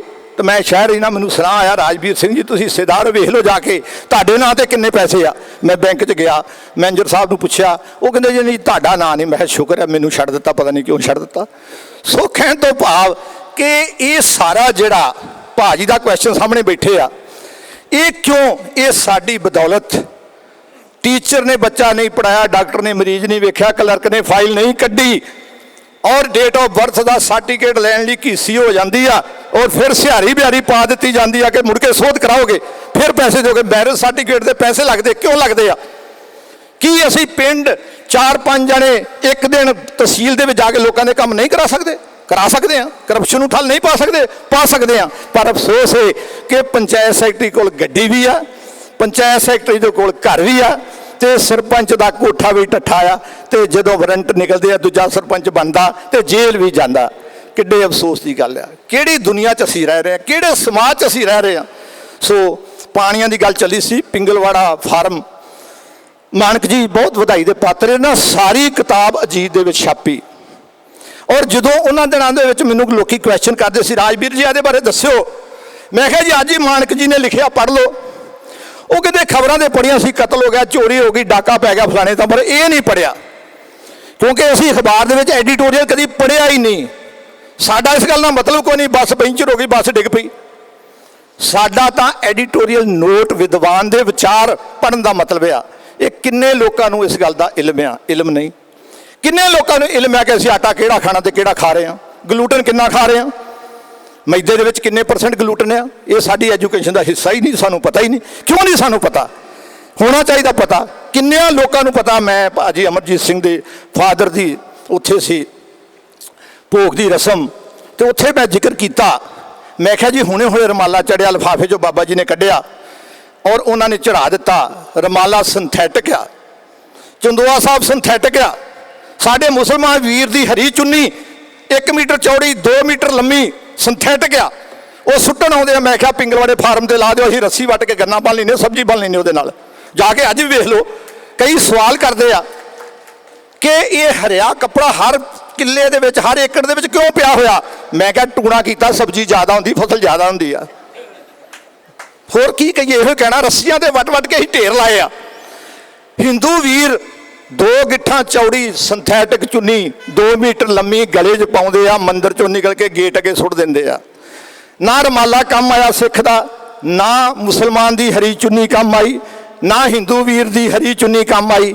ਕਿਉਂ ਨਹੀਂ ਅਸੀਂ ਖੱਦਰ ਦੇ, ਕਿਉਂ ਨਹੀਂ ਅਸੀਂ ਕਾਟਨ ਦੇ ਰਮਾਲੇ ਮੰਦਿਰ ਗੁਰਦੁਆਰਾ ਮਸਜਿਦ ਦੇ ਵਿੱਚ ਚੜਾਉਂਦੇ? ਉਹ ਕਿਸੇ ਗਰੀਬ ਦਾ ਕਸ਼ਹਿਰਾ ਬਣ ਜੂ, ਕਿਸੇ ਦੀ ਬਨੈਣ ਬਣ ਜੂ, ਕਿਸੇ ਬੱਚੇ ਦੇ ਕੱਪੜੇ ਬਣ ਜਾਣਗੇ। ਸੋ ਇਹ ਸਾਰਾ ਕਸੂਰ, ਸਾਰਾ ਗੁਨਾਹ ਜਿਹੜੀ ਅਸੀਂ ਬੈਠੀ ਕਲਾਸ ਆ ਉਹਦਾ, ਕਿਉਂਕਿ ਆਪਣਿਆਂ ਨੂੰ ਪਹਿਲਾਂ ਕਹੋ, ਦੂਜਿਆਂ ਨੂੰ ਬਾਅਦ ਚ ਕਹੋ। ਕਾਰਪੋਰੇਟ ਘਰਾਣੇ ਨੇ ਸਾਨੂੰ ਮਾਰਨਾ ਸੀ ਔਰ ਅਸੀਂ ਖੁਦ ਮਰ ਗਏ। ਐਜੂਕੇਸ਼ਨ ਪੱਖੋਂ ਵੀ ਮਰ ਗਏ, ਰੀਤੀ ਰਿਵਾਜ ਪੱਖੋਂ ਵੀ ਮਰ ਗਏ। ਕਿਉਂ ਮਰ ਗਏ? ਕਿਉਂਕਿ ਸਾਡੀ ਸੋਚ ਇੰਨੀ ਕੰਮ ਨਹੀਂ ਕਰਦੀ ਜਿੰਨੀ ਕਰਨੀ ਚਾਹੀਦੀ ਆ। ਸਰਦਾਰ ਮੰਗਲ ਸਿੰਘ ਹਰੀ ਐਜੂਕੇਸ਼ਨ ਸਿਸਟਮ ਦੇ ਨਾਲ ਜੁੜੇ ਨੇ, ਬਹੁਤ ਸੋਹਣਾ ਚਲਾ ਰਹੇ ਆ। ਪਿੱਛੇ ਯੂਨੀਵਰਸਿਟੀ ਨੇ ਇਹਨਾਂ ਨੂੰ ਅਵਾਰਡ ਵੀ ਦਿੱਤਾ, ਤੁਸੀਂ ਪੜ੍ਹਿਆ ਹੋਊ, ਬੜੀ ਚੰਗੀ ਗੱਲ ਆ। ਔਰ ਡ੍ਰਿਪ ਸਿਸਟਮ ਦੀ ਗੱਲ ਹੋਈ, ਸਪ੍ਰਿੰਕਲਰ ਸਿਸਟਮ ਦੀ ਗੱਲ ਹੋਈ। ਇੱਕ ਬਹੁਤ ਵਧੀਆ ਘਰਾਣਾ, ਬੜਾ ਅਮੀਰ ਘਰਾਣਾ, ਜੈਨ ਡ੍ਰਿਪ ਸਿਸਟਮ, ਉਹ ਸਾਰੇ ਇੰਡੀਆ ਦੇ ਵਿੱਚ ਪਾਈਪ ਸਪਲਾਈ ਕਰਦਾ ਔਰ ਉੱਤੇ ਸਬਸਿਡੀ 80% 70% ਵੀ ਸਰਕਾਰ ਦਿੰਦੀ ਰਹੀ। ਪ੍ਰੋਬਲਮ ਇਹ ਆ ਕਿ ਜਿੱਥੇ ਡ੍ਰਿਪ ਲੱਗੀ ਉਹ 2 ਦਿਨ ਨਹੀਂ ਚੱਲੀ। ਸਰਕਾਰੀ ਅਧਿਕਾਰੀ ਏਡੀਓ ਕੋਈ ਬੈਠਾ ਹੋਵੇ, ਗੁੱਸਾ ਨਾ ਕਰਿਓ, ਘਰਿਆਲਾ ਜੀ ਨੂੰ ਪਤਾ, ਉਹ ਜੱਟ ਦੇ ਜਦੋਂ ਲੇਆਊਟ ਹੁੰਦਾ ਆ ਨਹੀਂ ਜਾਂਦਾ, ਜਦੋਂ ਸਪ੍ਰਿੰਕਲਰ ਸਿਸਟਮ ਲੇਆਊਟ ਹੁੰਦਾ ਨਹੀਂ ਜਾਂਦਾ। ਹੁਣ ਸੈਂਟਰ ਗਵਰਨਮੈਂਟ ਦੀ ਇੱਕ ਲੈਟਰ ਆਈ ਇਹਨਾਂ ਨੂੰ ਕਿ 24 ਘੰਟੇ ਦੇ ਵਿੱਚ ਵਿੱਚ ਜਿੱਥੇ ਜਿੱਥੇ ਡ੍ਰਿਪ ਸਿਸਟਮ ਚੱਲਦਾ ਉਹਦੀ ਫੋਟੋ ਭੇਜੋ। ਮੈਂ ਕਿ ਮੈਨੂੰ ਵਕਤ ਪੈ ਗਿਆ ਅੰਮ੍ਰਿਤਸਰ ਵਾਲਿਆਂ ਨੂੰ। ਇੱਕ ਨੂੰ ਪਤਾ ਸੀ ਵੀ ਰਾਜਵੀਰ ਦਾ ਜਿਹੜਾ ਪਰਸਨਲ ਜ਼ਮੀਨ ਉਹਦੇ 'ਚ ਡ੍ਰਿਪ ਸਿਸਟਮ ਹੈਗਾ ਤੇ ਉਹ ਚੱਲਦਾ। ਮੈਨੂੰ ਕਹਿੰਦੇ ਭਾਜੀ ਕਿੱਥੇ ਹੋ? ਮੈਂ ਕਿਹਾ ਮੈਂ ਤੇ ਦਿੱਲੀ ਹਾਂ। ਕਦੋਂ ਆਉਣਾ? ਮੈਂ ਕਿਹਾ ਅਸੀਂ ਤੇ ਪਰਸੋਂ ਹੁਣ ਅੱਜ ਹੀ ਗਏ ਹਾਂ। ਕਹਿੰਦਾ ਜੀ ਬੜਾ ਵਕਤ ਪੈ ਗਿਆ। ਡੀਸੀ ਸਾਹਿਬ ਕਹਿੰਦੇ ਯਾਰ 24 ਘੰਟਿਆਂ ਤੋਂ ਪਹਿਲਾਂ ਫੋਟੋ ਤੇ ਬੰਦੇ ਦੀ ਇੰਟਰਵਿਊ ਲਿਆਓ। ਮੈਂ ਕਿਹਾ ਇੱਦਾਂ ਕਰੋ, ਤੁਸੀਂ ਤੇ ਡੀਸੀ ਸਾਹਿਬ ਹੈਲੀਕਾਪਟਰ ਤੇ ਦਿੱਲੀ ਆ ਜਾਓ, ਮੈਂ ਹੈਗਾ ਇੱਥੇ, ਮੈਂ ਇੰਟਰਵਿਊ ਦੇ ਦਿੰਦਾ। ਕਿਉਂ ਨਹੀਂ ਡ੍ਰਿਪ ਸਿਸਟਮ ਚੱਲਦਾ?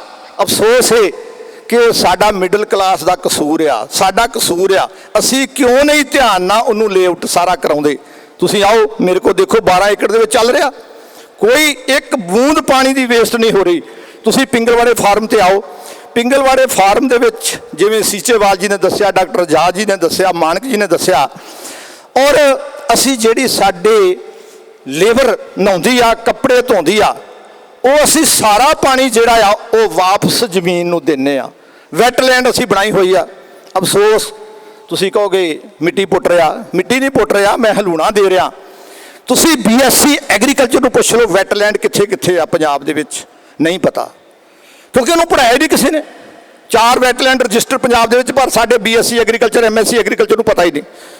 ਵੈਟਲੈਂਡ ਦਾ ਮਤਲਬ ਕੀ ਆ ਸਾਨੂੰ ਪਤਾ ਹੀ ਨਹੀਂ। ਕਿਉਂ ਨਹੀਂ ਪਤਾ? ਉਹਦਾ ਬਹੁਤ ਮਹੱਤਵ ਆ। ਪਿੰਗਲਵਾੜਾ ਸੁਸਾਇਟੀ ਨੇ ਫਾਰਮ ਦੇ ਵਿੱਚ ਭੈਣ ਜੀ ਦੀ ਰਹਿਨਮਾਈ ਹੇਠ ਵੈਟਲੈਂਡ ਸਿਸਟਮ ਤਿਆਰ ਕੀਤਾ ਹੋਇਆ, ਔਰ ਉਹ ਪਾਣੀ ਜਿਹੜਾ ਸਾਰਾ ਸਾਡਾ ਉਹ ਵਾਪਸ ਜ਼ਮੀਨ ਨੂੰ ਜਾਂਦਾ। ਇੱਕ ਬੂੰਦ ਪਾਣੀ ਦੀ ਵੇਸਟ ਜਿਹੜੀ ਆ ਉਹ ਨਹੀਂ ਹੁੰਦੀ। ਇੱਕ ਨਿੱਕੀ ਜਿਹੀ ਗੱਲ ਹੋਰ, ਪਾਣੀਆਂ ਦੀ ਅਸੀਂ ਗੱਲ ਕਰ ਰਹੇ ਹਾਂ। ਮਨੁੱਖੀ ਯੂਰਨ, ਜਿੰਨੇ ਅਸੀਂ 18 ਸਾਲ ਦੇ ਹਾਂ, ਸਾਡਾ ਯੂਰਨ 1.25 ਲੀਟਰ ਐਵਰੇਜ ਸਾਲ ਭਰ 24 ਘੰਟੇ ਦਾ ਹੁੰਦਾ। ਜੇ ਅਸੀਂ ਘਰ ਦੇ 4 ਮੈਂਬਰ 5 ਮੈਂਬਰ ਆ, ਸਾਡਾ ਯੂਰਨ ਰੋਜ਼ 1 ਏਕੜ ਦੀ ਖੇਤੀ ਵਾਸਤੇ ਫਰਟੀਲਾਈਜ਼ਰ ਆ। ਮੈਂ ਦਿੱਲੀ IIT 'ਚ ਵੀ ਬੋਲਿਆ ਸੀ, ਗੜਗੜੀ ਸੀ, ਜਦੋਂ ਮੈਂ ਬੋਲ ਕੇ ਰਿਹਾ, ਗੜਗੜੀ ਜੀ ਨੇ ਜੱਫੀ ਪਾ ਲਈ, ਸਿਮਰਤੀ ਰਾਣੀ ਬੈਠੀ ਸੀ, ਮੋਦੀ ਜੀ ਦੇ 2 ਸੈਕਟਰੀ ਸੀ, ਔਰ ਬਾਅਦ 'ਚ ਗੜਗੜੀ ਨੇ ਬਿਆਨ ਦਿੱਤਾ ਕਿ ਆਪਣਾ ਯੂਰਨ ਜਿਹੜਾ ਮੈਂ ਪੌਦਿਆਂ ਨੂੰ ਪਾਇਆ, ਗਵਾਂਢੀ ਨਾਲੋਂ ਮੇਰੇ ਪੌਦੇ ਜਿਹੜੇ ਜ਼ਿਆਦਾ ਹੈਲਦੀ ਆ। ਤੁਸੀਂ ਵੀ ਪੜ੍ਹਿਆ ਉਹ ਬਿਆਨ ਉਹਦਾ ਗੜਗੜੀ ਦਾ। ਭਾਵ 1 ਅਰਬ 30 ਕਰੋੜ ਲੀਟਰ ਸਾਡਾ ਰੋਜ਼ ਦਾ ਯੂਰਨ ਇੰਡੀਆ ਦਾ। ਸਾਨੂੰ ਖੇਤੀ ਵਾਸਤੇ 90 ਕਰੋੜ ਲੀਟਰ ਚਾਹੀਦਾ, ਔਰ ਤੁਸੀਂ 30 ਕਰੋੜ ਲੀਟਰ ਐਕਸਪੋਰਟ ਕਰ ਸਕਦੇ ਹੋ, ਤੇ ਤੁਸੀਂ ਯੂਰੀਆ ਬਾਹਰੋਂ ਮੰਗਾ ਰਹੇ ਹੋ। ਕਿੱਡੇ ਅਫਸੋਸ ਦੀ ਗੱਲ ਆ। ਸੁਭਾਸ਼ ਪਾਲਕਰ ਜਿਹੜਾ ਕੁਦਰਤੀ ਖੇਤੀ ਦਾ ਨਿਰਮਾਤਾ, ਮੈਂ ਇਹਨੂੰ ਪੁੱਛ ਲਿਆ, ਮੈਂ ਕਿਹਾ ਪਾਲਕਰ ਜੀ ਤੁਸੀਂ ਅੱਗੇ ਆਏ ਸੀ, ਤੁਹਾਡੀ ਨਿਗਾਹ ਵੀ ਖਰਾਬ ਸੀ, ਤੁਹਾਨੂੰ ਅਸਥਮਾ ਵੀ ਸੀ, ਹੁਣ ਤੁਸੀਂ ਚੰਗੇ ਭਲੇ ਹੋ, 2 ਸਾਲ ਹੀ ਮਿਲੇ ਹੋ। ਉਹ ਕਹਿੰਦਾ ਨਹੀਂ ਨਹੀਂ ਠੀਕ ਆ, ਆਪ ਵੀ ਸੋ ਜਾਓ, ਮੈਂ ਵੀ ਸੋਣਾ, ਬਹੁਤ ਥੱਕੇ ਹੋਏ ਹਾਂ। ਹੁਸ਼ਿਆਰਪੁਰ ਦੀ ਗੱਲ ਹੈ। ਮੈਂ ਉਹਦੇ ਖੇੜੇ ਪੈ ਗਿਆ, ਮੈਂ ਕਿਹਾ ਨਹੀਂ ਦੱਸਣਾ ਪਏਗਾ। ਕਹਿੰਦਾ वो कप पड़ा हुआ है ना सामने, मैं 1 कप सुबह यूरिन अपना पीता हूँ, 1 कप शाम को पीता हूँ। ਤੁਹਾਡੇ ਚੋਂ कई बंदे आ उन्हें कहना लै हुण पेशाब पिउण लग पिया। नहीं, वो एज ए मैडिसन तुसीं पिंगलवाड़े खेत दे विच आओ, साडे कोल नाइट्रोजन एक्सैस आ, सानू चिंता है कि नाइट्रोजन ज़्यादा हो गई आ। शीना साहब मनते नहीं सी, फिर मनन लग पे बुद्धिजीवी ने। ਮੰਨਣਾ ਪਿਆ ਇਹਨਾਂ ਨੂੰ। ਤੁਸੀਂ ਹੁਣੇ ਜਾ ਕੇ ਦੇਖੋ ਨਾਈਟ੍ਰੋਜਨ ਉੱਥੇ ਜ਼ਿਆਦਾ ਆ, ਐਲਗੀ ਅਜ਼ੋਲਾ ਐਗਰੀਕਲਚਰ ਵਾਲਿਆਂ ਨੂੰ ਪਤਾ। ਪਿੰਗਲਵਾੜੇ ਦੇ ਖੇਤਾਂ ਦੇ ਵਿੱਚ ਉਹਦੀ ਲੇਅਰ ਬਣੀ ਹੋਈ ਆ। ਸਾਨੂੰ ਇਹ ਚਿੰਤਾ ਕਿ ਝੋਨਾ ਦਬਾ ਨਾ ਲਏ। ਯੂਨੀਵਰਸਿਟੀ ਲਿਫਾਫੇ ਦੇ ਵਿੱਚ ਪਾ ਕੇ ਐਲਗੀ ਲੈ ਕੇ ਜਾਂਦੀ ਆ ਤੇ ਬੱਚਿਆਂ ਨੂੰ ਪ੍ਰੈਕਟੀਕਲ ਕਰਾਉਣਾ। ਸਾਡੇ ਕੋਲੋਂ ਪਿੰਗਲਵਾੜੇ ਫਾਰਮ ਤੋਂ, ਅਰੇ ਬੜੇ ਅਫਸੋਸ ਦੀ ਗੱਲ, ਡਾਕਟਰ ਵੀਪੀ ਸਿੰਘ ਵੀ ਬੈਠੇ ਆ, ਕਹਿਣਗੇ ਯੂਨੀਵਰਸਿਟੀ ਦੀ ਬਦਨਾਮੀ ਕਰਨ ਲੱਗ ਪਿਆ। ਅਸੀਂ ਇੱਕ ਮਾਡਲ ਦਿੱਤਾ ਪਾਪੂਲਰ ਦਾ, 80 ਬੂਟੇ ਪਾਪੂਲਰ ਦੇ ਖੇਤ ਚ ਲਾਓ, ਈਸਟ ਵੈਸਟ 20 ਫੁੱਟ ਤੇ, ਈਸਟ ਵੈਸਟ 28 ਫੁੱਟ ਤੇ ਨਾਰਥ ਸਾਊਥ 20 ਫੁੱਟ ਤੇ। ਉਹ 3 ਸਾਲੀ ਤੁਹਾਡੇ ਬੂਟੇ ਤਿਆਰ। ਡਿਪਾਰਟਮੈਂਟ ਹਾਰਟੀਕਲਚਰ 120 ਬੂਟੇ, 125 ਬੂਟੇ, 115 ਬੂਟੇ ਜਿਹੜੇ ਆ ਲਾਉਂਦਾ, 215 ਉਹ 6-7 ਸਾਲਾਂ ਬਾਅਦ ਤਿਆਰ ਹੁੰਦੇ ਆ। ਮੈਂ ਇੱਕ ਮਾਡਲ ਦਿੱਤਾ ਪਿੰਗਲਵਾੜੇ ਨੇ ਕਿ ਇਸ ਤਰ੍ਹਾਂ ਬੂਟੇ ਲਾਓ, ਉਹਦੇ ਵਿੱਚ ਫਸਲ ਪੂਰੀ ਹੋਏਗੀ। ਗੰਨੇ ਦੀ ਗੱਲ ਚੱਲੀ ਸੀ, ਅਸੀਂ ਗੰਨਾ 2 ਕਨਾਲਾਂ ਚ ਲਾਉਣੇ ਆ ਏਕੜ ਦੇ ਵਿੱਚ, 2 ਕਨਾਲਾਂ ਦੇ ਵਿੱਚ ਗੰਨਾ ਆ। ਮਾਨਕ ਜੀ ਨੇ ਦੇਖਿਆ ਹੋਇਆ, ਜੱਜ ਹੋਇਆ, ਉਹ ਗੰਨਾ ਜਿਹੜਾ 400 ਕੁਇੰਟਲ ਡਾਕਟਰ ਪੰਨੂ ਸਾਹਿਬ ਜਿਹੜੇ ਅੱਜ ਕੱਲ੍ਹ ਸੈਕਟਰੀ ਨੇ ਐਗਰੀਕਲਚਰ ਦੇ, ਇੱਥੇ ਡਿਪਟੀ ਕਮਿਸ਼ਨਰ ਰਹੇ ਨੇ, ਉਹਨਾਂ ਨੇ ਬੈਠ ਕੇ 2 ਗਰੁੱਪਾਂ ਕੋ ਤਲਾਇਆ ਵੀ ਰਾਜਵੀਰ ਗੱਪਾਂ ਮਾਰਦਾ ਆ ਪਿੰਗਲਵਾੜੇ ਫਾਰਮ ਦੀਆਂ ਤੇ ਮੈਂ ਗੰਨਾ ਤਲਾਉਣਾ। ਜਦੋਂ ਗੰਨਾ ਤੋਲਿਆ ਤੇ ਮੈਨੂੰ ਆਦੇ ਰਾਜਵੀਰ ਜੀ ਇਹ ਤੇ ਬਿਲਕੁਲ ਠੀਕ ਆ, ਇੱਕ ਸਾਡੀ ਟੀਮ ਨੇ 398 ਕੁਇੰਟਲ ਦਿੱਤਾ, ਇੱਕ ਨੇ 407 ਦਿੱਤਾ, ਖਰਚਾ ਕਿੰਨਾ? ਮੈਂ ਜੀ 7400 ਰੁਪਇਆ। ਉਹਦੇ 7400 ਰੁਪਇਆ ਵੀ ਦਿਓ। ਭਾਵ ਕਹਿਣ ਤੋਂ ਕਿ ਅਸੀਂ ਉਹਦੇ 'ਚ 12 ਫਸਲਾਂ ਲੈਂਦੇ ਆ। ਯੂਨੀਵਰਸਿਟੀ ਦੇ ਪ੍ਰੋਫੈਸਰ ਆ ਗਏ ਇੱਕ ਦਿਨ, ਮਿੱਟੀ ਦਾ ਸੈਂਪਲ ਲੈਣਾ ਸੀ ਉਹਨਾਂ ਨੇ। ਉਹ ਕਹਿੰਦੇ ਕਿ ਜਿਹੜਾ ਅਸੀਂ ਯੂਨੀਵਰਸਿਟੀ ਦੀਆਂ ਕਿਤਾਬਾਂ 'ਚ ਲਿਖਦੇ ਆ ਕਿ ਗੰਨੇ ਦੇ ਵਿੱਚ ਤੁਸੀਂ ਭਿੰਡੀ ਨਹੀਂ ਲਾਉਣੀ, ਗੰਨੇ 'ਚ ਬੈਂਗਣ ਨਹੀਂ ਲਾਉਣੇ, ਗੰਨੇ 'ਚ ਮਿਰਚਾਂ ਨਹੀਂ ਲਾਉਣੀਆਂ, ਗੰਨੇ 'ਚ ਟਮਾਟਰ ਨਹੀਂ ਲਾਉਣਾ, ਤੁਸੀਂ ਸਾਰਾ ਹੀ ਉਲਟ ਕੀਤਾ ਹੋਇਆ। ਮੈਂ ਕਿਹਾ ਜੀ ਗੰਨੇ ਦਾ ਕੋਈ ਨੁਕਸਾਨ ਹੈਗਾ? ਕਹਿੰਦੇ ਨਹੀਂ, ਇਹੋ ਤੇ ਗੱਲ ਕਹਿਣ ਵਾਲੀ ਆ ਵੀ ਜੋ ਅਸੀਂ ਕਹਿੰਦੇ ਆ। ਮੈਂ ਕਿਹਾ ਸਰ ਤੁਸੀਂ ਜੋ ਕਹਿੰਦੇ ਹੋ ਕੋਟ ਪੈਂਟ ਟਾਈ ਲਾ ਕੇ ਏਸੀ ਕਮਰੇ ਦੇ ਵਿੱਚ ਬਹਿ ਕੇ ਕੰਪਿਊਟਰ ਅੱਗੇ ਬਹਿ ਕੇ ਕਹਿੰਦੇ ਹੋ। ਰਾਜਵੀਰ, ਬੀਬੀ ਇੰਦਰਜੀਤ ਕੌਰ ਸੀਚੇਵਾਲ, ਡਾਕਟਰ ਜਾਦ, ਦੀਪਤੀ ਜੀ, ਮਾਨਕ ਜੀ, ਇਹ ਜੋ ਕਹਿੰਦੇ ਫੀਲਡ ਦੇ ਵਿੱਚ ਜਾ ਕੇ ਕਹਿੰਦੇ। ਅੰਤਰ ਇਸ ਗੱਲ ਦਾ ਜੀ, ਇੰਨੇ ਇੰਸਟਰੂਮੈਂਟ ਬੋਰੀ ਭਰ ਕੇ ਲਿਆਏ। ਉਹਦਾ ਮਿੱਟੀ ਦਾ ਜਦੋਂ ਸੈਂਪਲ ਲਿਆ, ਮੈਨੂੰ ਤਾਂ ਪਹਿਲੀ ਵਾਰ ਪਤਾ ਲੱਗਾ ਵੀ ਮਿੱਟੀ ਦਾ ਸੈਂਪਲ ਇੱਦਾਂ ਲਿਆ ਜਾਂਦਾ, ਕਿਉਂਕਿ ਕਦੀ ਜੱਟ ਦੇ ਖੇਤ ਦਾ ਸੈਂਪਲ ਉਹਨਾਂ ਲਿਆ ਹੀ ਨਹੀਂ ਸੀ। ਫਿਰ ਪਤਾ ਲੱਗਾ, ਸੱਚ ਕਹਿ ਦੇਣਾ ਚਾਹੀਦਾ ਕਿ ਉਹਨਾਂ ਦੇ ਆਪਣੇ ਬੱਚੇ ਨੂੰ ਚਾਹੀਦਾ ਸੈਂਪਲ, ਇਸ ਕਰਕੇ ਲੈ ਕੇ ਗਏ ਆ। ਉਹ ਬੱਚਿਆਂ ਦੂਜਿਆਂ ਵਾਸਤੇ ਨਹੀਂ ਲੈ ਕੇ ਗਏ ਕਿ ਮੇਰੇ ਬੱਚੇ ਤੇ ਜਿਹੜਾ ਪੇਪਰ ਤਿਆਰ ਕਰਨਾ, ਪੰਜਾਬ ਦੇ ਵਿੱਚ ਸਭ ਤੋਂ ਵੱਧ ਨੰਬਰ ਉਹਦੇ ਆ ਜਾਣ।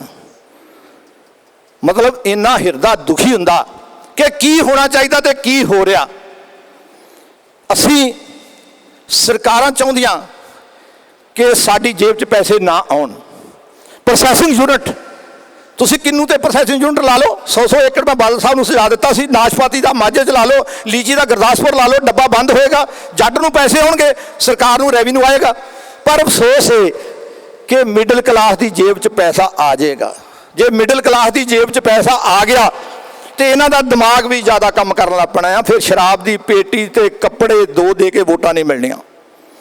ਸੋ ਇਹ ਜਿਹੜੇ ਸਾਡੇ ਸਾਰੀਆਂ ਪ੍ਰੋਬਲਮ ਨੇ, ਅਸੀਂ ਕਦੀ ਅਫਸੋਸ ਨਹੀਂ ਕੀਤਾ ਵੀ ਸਰਕਾਰੀ ਸਕੂਲ ਦੇ ਵਿੱਚ ਪੜ੍ਹਾਈ ਕਿਉਂ ਨਹੀਂ ਦੀ। ਸਰਪੰਚ ਦੀ ਡਿਊਟੀ ਕੀ ਆ? ਸਕੂਲ ਚੈੱਕ ਕਰਨਾ।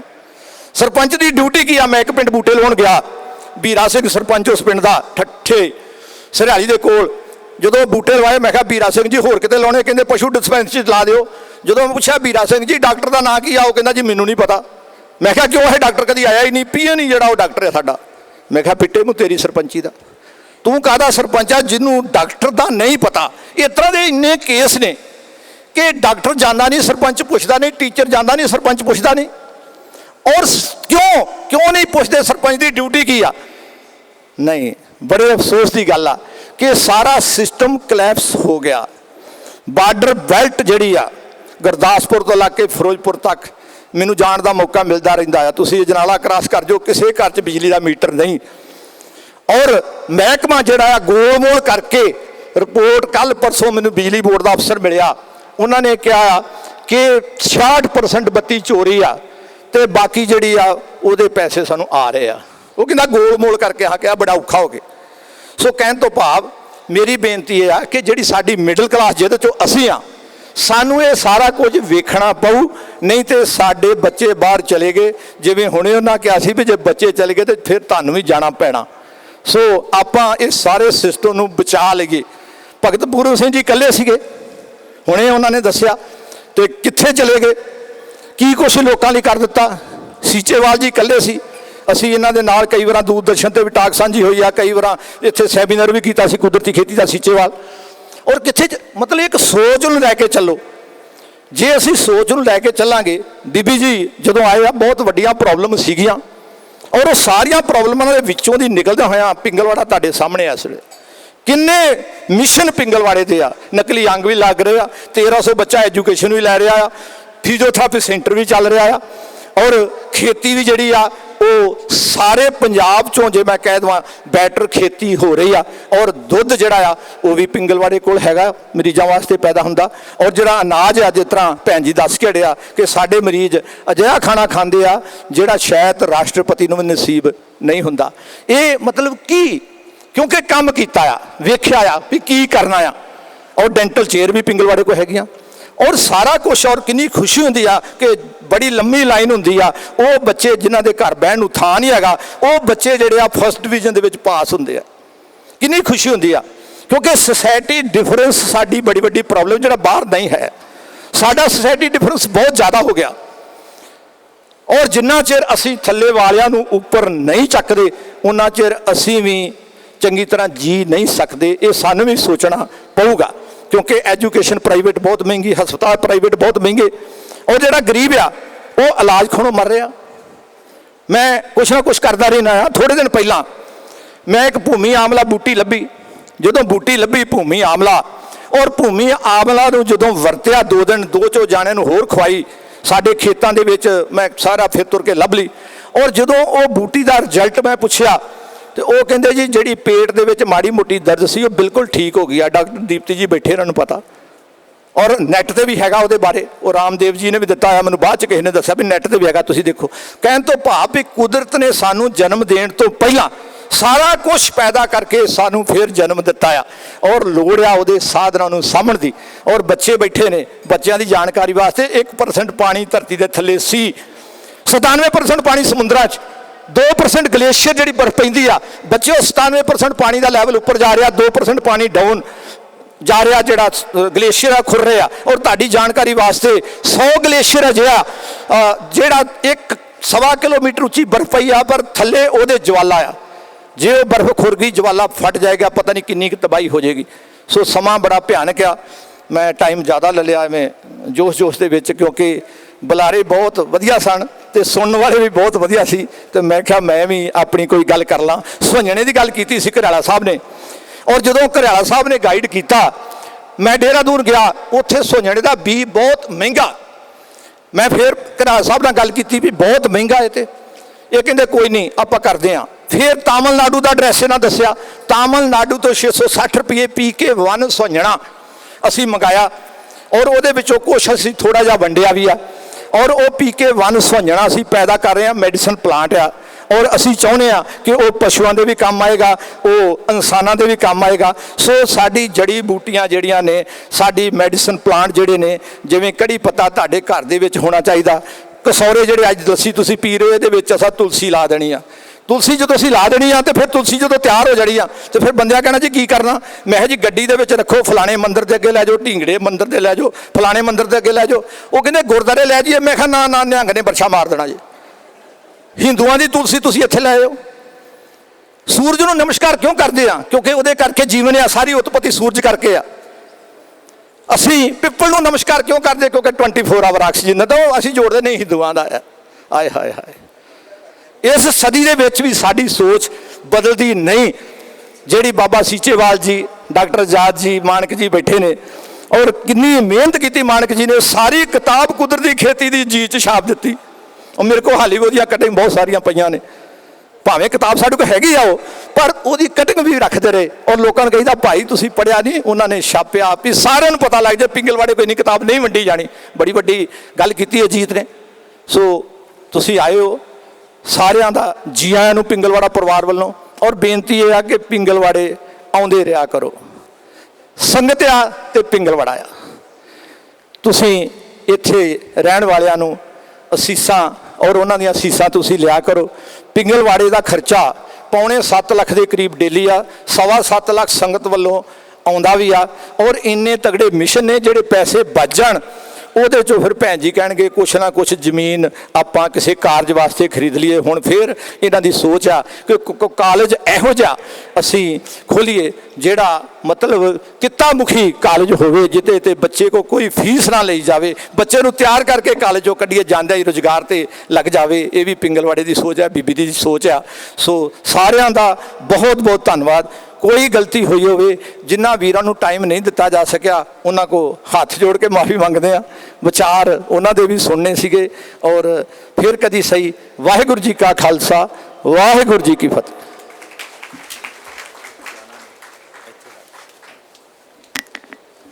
ਬਹੁਤ ਬਹੁਤ ਸ਼ੁਕਰੀਆ, ਬਹੁਤ ਧੰਨਵਾਦ।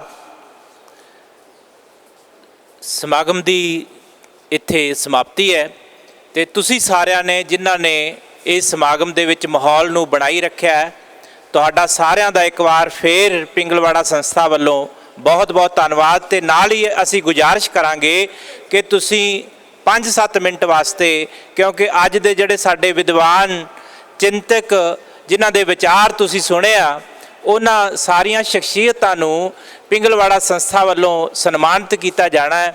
ਉਹਦੇ ਵਾਸਤੇ ਮੈਂ ਗੁਜ਼ਾਰਿਸ਼ ਕਰਾਂਗਾ ਸਰਦਾਰ ਰਾਜਵੀਰ ਸਿੰਘ ਹੋਰਾਂ ਨੂੰ ਕਿ ਪਿੰਗਲਵਾੜਾ ਸੰਸਥਾ ਦੇ ਜਿਹੜੇ ਮੈਂਬਰ ਹੈਗੇ ਆ, ਬੀਬੀ ਜੀ ਡਾਕਟਰ ਇੰਦਰਜੀਤ ਕੌਰ ਜੀ ਨੂੰ ਵੀ ਮੇਰੀ ਗੁਜ਼ਾਰਿਸ਼ ਹੈ ਕਿ ਉਹ ਵੀ ਸਟੇਜ ਤੇ ਆ ਜਾਣ। ਤੇ ਸਾਰੇ ਜਿਹੜੇ ਮੈਂਬਰ ਨੇ ਪਿੰਗਲਵਾੜਾ ਸੰਸਥਾ ਦੇ, ਸਰਦਾਰ ਮੁਖਤਿਆਰ ਸਿੰਘ ਜੀ, ਉਹਨਾਂ ਨੂੰ ਵੀ ਗੁਜ਼ਾਰਿਸ਼ ਹੈ ਕਿ ਉਹ ਵੀ ਮਿਹਰਬਾਨੀ ਕਰਕੇ, ਕਰਨਲ ਬਾਵਾ ਸਾਹਿਬ ਪ੍ਰੀਤ ਭੈਣ ਜੀ ਸੰਗਰੂਰ ਤੋਂ, ਉਹਨਾਂ ਨੂੰ ਵੀ ਗੁਜ਼ਾਰਿਸ਼ ਹੈ ਕਿ ਉਹ ਵੀ ਮਿਹਰਬਾਨੀ ਕਰਕੇ ਸਟੇਜ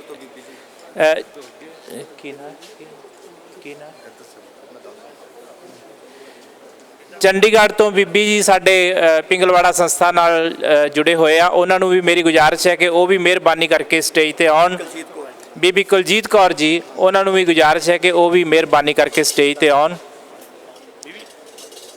ਤੇ ਨਾਲ ਹੀ ਅਸੀਂ ਗੁਜ਼ਾਰਿਸ਼ ਕਰਾਂਗੇ ਸਾਡੇ ਅੱਜ ਦੇ ਪਟਿਆਲੇ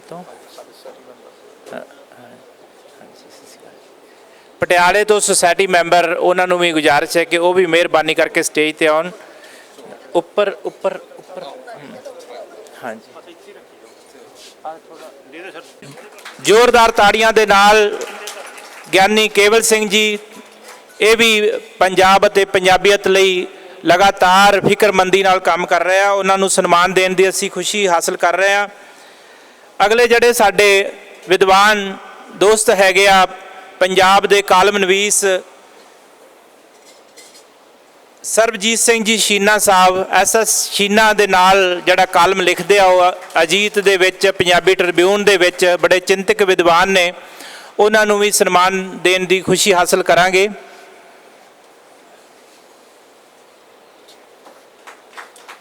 ਜ਼ੋਰਦਾਰ ਤਾੜੀਆਂ ਦੇ ਨਾਲ ਇਸ ਰਸਮ ਦਾ ਵੀ ਸਵਾਗਤ। ਬਹੁਤ ਬਹੁਤ ਸ਼ੁਕਰੀਆ, ਧੰਨਵਾਦ। ਉਹਨਾਂ ਤੋਂ ਅਗਲੇ ਜਿਹੜੇ ਸਾਡੀ ਸਨਮਾਨਿਤ ਸ਼ਖਸੀਅਤ ਹੈ, ਡਾਕਟਰ ਸ਼ਾਮ ਸੁੰਦਰ ਦੀਪਤੀ ਸਾਹਿਬ।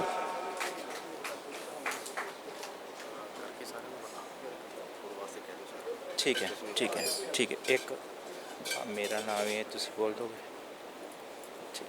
ਵਿਜੇ ਬੰਬੇਲੀ ਬੈਠੇ, ਮੈਂ ਤਾਂ ਦੇਖੇ ਨਹੀਂ। ਅੱਛਾ, ਬਾਅਦ ਚ ਟਾਈਮ ਦੇ ਦਿਓ, ਪਰ ਦੇ ਦਿਓ ਉਹਨਾਂ ਨੂੰ। ਹਾਂਜੀ, ਇੱਕ ਹੁਣੇ ਬੀਬੀ ਜੀ ਵੱਲੋਂ ਇੱਕ ਸੂਚਨਾ ਆਈ ਹੈ ਕਿ ਸਾਡੇ ਪਾਣੀ ਬਾਰੇ ਲਗਾਤਾਰ ਆਪਣੇ ਕਾਲਮਾਂ ਦੇ ਰਾਹੀਂ ਸੁਚੇਤ ਕਰਦੇ ਆ ਰਹੇ ਸਾਡੇ ਮਿੱਤਰ ਵਿਜੇ ਬੰਬੇਲੀ ਸਾਹਿਬ ਆਏ ਆ। ਅਸੀਂ ਪਹਿਲਾਂ ਤਾਂ ਉਹਨਾਂ ਦਾ ਇੱਥੇ ਪਹੁੰਚਣ ਤੇ ਧੰਨਵਾਦ ਕਰਦੇ ਹਾਂ ਤੇ ਤੁਹਾਨੂੰ ਸਾਰਿਆਂ ਨੂੰ ਇਹ ਗੁਜ਼ਾਰਿਸ਼ ਹੈ, ਬੀਬੀ ਜੀ ਵੱਲੋਂ ਇਹ ਗੁਜ਼ਾਰਿਸ਼ ਹੈ ਕਿ ਸਾਰਿਆਂ ਨੇ ਮਾਹੌਲ ਨੂੰ ਇਸੇ ਤਰ੍ਹਾਂ ਬਣਾਈ ਰੱਖਣਾ ਹੈ। ਅਸੀਂ ਕੁਝ ਮਿੰਟ ਵਾਸਤੇ ਉਹਨਾਂ ਦੇ ਵਿਚਾਰ ਵੀ ਸੁਣਾਂਗੇ। ਹਾਂਜੀ, ਅਗਲੇ ਜਿਹੜੇ ਸਾਡੇ ਡਾਕਟਰ ਸ਼ਾਮ ਸੁੰਦਰ ਦੀਪਤੀ ਜੀ, ਉਹਨਾਂ ਨੂੰ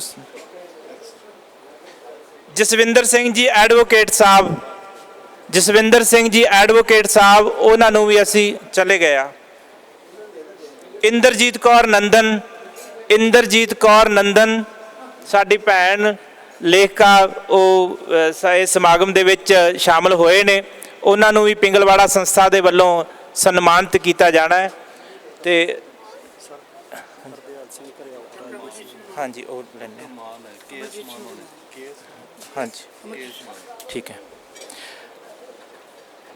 ਇੰਦਰਜੀਤ ਕੌਰ ਨੰਦਨ ਤੋਂ ਬਾਅਦ ਡਾਕਟਰ ਏ.ਐਸ. ਮਾਨ ਸਾਹਿਬ ਸੰਗਰੂਰ ਤੋਂ ਸਾਡੇ ਕੋਲ ਪਹੁੰਚੇ ਆ। ਸਾਡੇ ਬੜੇ ਪਿਆਰੇ ਮਿੱਤਰ ਨੇ, ਉਹਨਾਂ ਨੂੰ ਵੀ ਸਨਮਾਨ ਕੀਤਾ ਜਾਣਾ ਹੈ। ਉਹਨਾਂ ਦਾ ਵੀ ਇੰਦਰਜੀਤ ਕੌਰ ਨੰਦਨ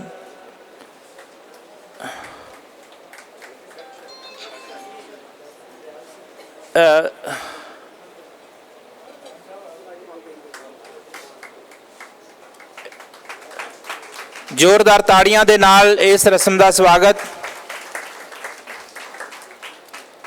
ਸਨਮਾਨਿਤ ਸ਼ਖਸੀਅਤਾਂ ਨੂੰ ਗੁਜ਼ਾਰਿਸ਼ ਹੈ ਕਿ ਉਹ ਸਟੇਜ ਦੇ ਉੱਪਰ ਹੀ ਰਹਿਣ। ਹਾਂਜੀ, ਹਰਦਿਆਲ ਸਿੰਘ ਘਰਿਆਲਾ, ਉਹਨਾਂ ਨੂੰ ਵੀ ਅਸੀਂ ਸਨਮਾਨ ਦੇਣ ਦੀ ਖੁਸ਼ੀ ਹਾਸਲ ਕਰਾਂਗੇ। ਨਵਜੋਤ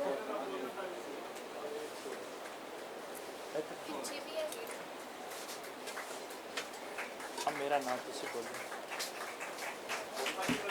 ਤੁਸੀਂ ਆਪੇ ਬੋਲੋਗੇ ਕੁਛ।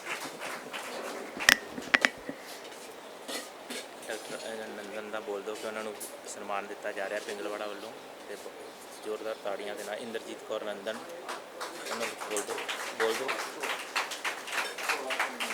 ਤੁਸੀਂ ਬੋਲੋ।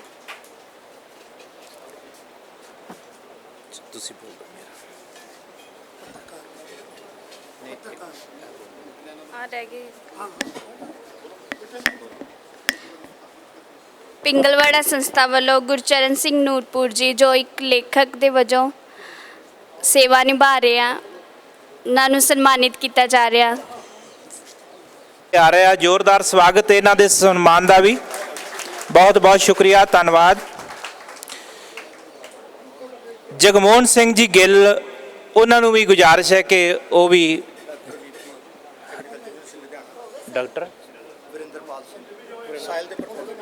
Doctor Varinderpal Singh agriculture university Ludhiana, ਉਹਨਾਂ ਨੂੰ ਵੀ ਗੁਜ਼ਾਰਿਸ਼ ਹੈ ਕਿ ਉਹ ਵੀ ਮਿਹਰਬਾਨੀ ਕਰਕੇ ਉਹਨਾਂ ਨੂੰ ਵੀ ਸਨਮਾਨਿਤ ਕੀਤਾ ਜਾਣਾ ਹੈ। ਉਹ ਵੀ ਮਿਹਰਬਾਨੀ ਕਰਕੇ ਸਟੇਜ ਤੇ ਆਉਣ।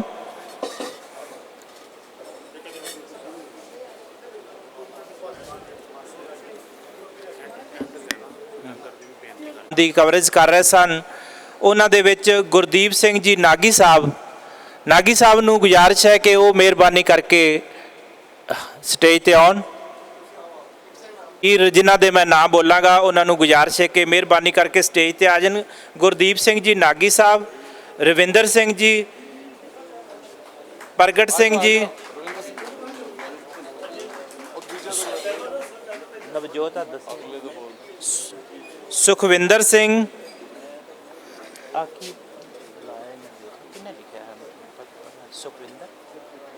ਸੁਖਚੈਨ ਸਿੰਘ ਜੀ, ਹਾਂਜੀ ਆ ਦੇਖਿਓ ਅੰਮ੍ਰਿਤਪਾਲ ਸਿੰਘ। ਇਹ ਸਾਰੇ ਹੀ ਪੱਤਰਕਾਰ ਦੋਸਤਾਂ ਨੂੰ ਗੁਜ਼ਾਰਿਸ਼ ਹੈ ਕਿ ਉਹ ਮਿਹਰਬਾਨੀ ਕਰਕੇ ਸਟੇਜ ਤੇ ਆਉਣ। ਗੁਰਦੀਪ ਸਿੰਘ ਜੀ, ਰਵਿੰਦਰ ਸਿੰਘ ਜੀ, ਪ੍ਰਗਟ ਸਿੰਘ ਜੀ, ਸੁਖਚੈਨ ਸਿੰਘ, ਕੀ ਨਾਮ ਸੀ, ਅੰਮ੍ਰਿਤਪਾਲ ਸਿੰਘ, ਸਾਰਿਆਂ ਨੂੰ ਸਨਮਾਨਿਤ ਕੀਤਾ ਜਾਣਾ ਹੈ ਪਿੰਗਲਵਾੜਾ ਸੰਸਥਾ ਵੱਲੋਂ। ਪਿੰਗਲਵਾੜਾ ਸੰਸਥਾ ਦੇ ਮੈਂਬਰ ਸਾਹਿਬਾਨ ਨੂੰ ਬੇਨਤੀ ਹੈ ਕਿ ਉਹ ਨਾਲ ਮਿਹਰਬਾਨੀ ਕਰਕੇ ਸਾਥ ਦੇਣ। ਵਿਜੇ ਬੰਬੇਲੀ ਸਾਹਿਬ, ਤੁਸੀਂ ਵੀ ਖੜੋ ਨਾਲ। ਰਾਜਵੀਰ ਸਿੰਘ ਖੜੋ ਨਾਲ।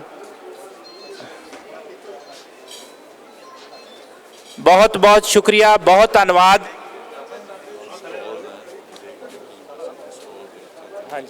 ਹਾਂਜੀ 1 ਮਿੰਟ ਵਾਸਤੇ ਦਾ ਬਹੁਤ ਵੱਡਾ ਫਿਕਰ ਹੈ।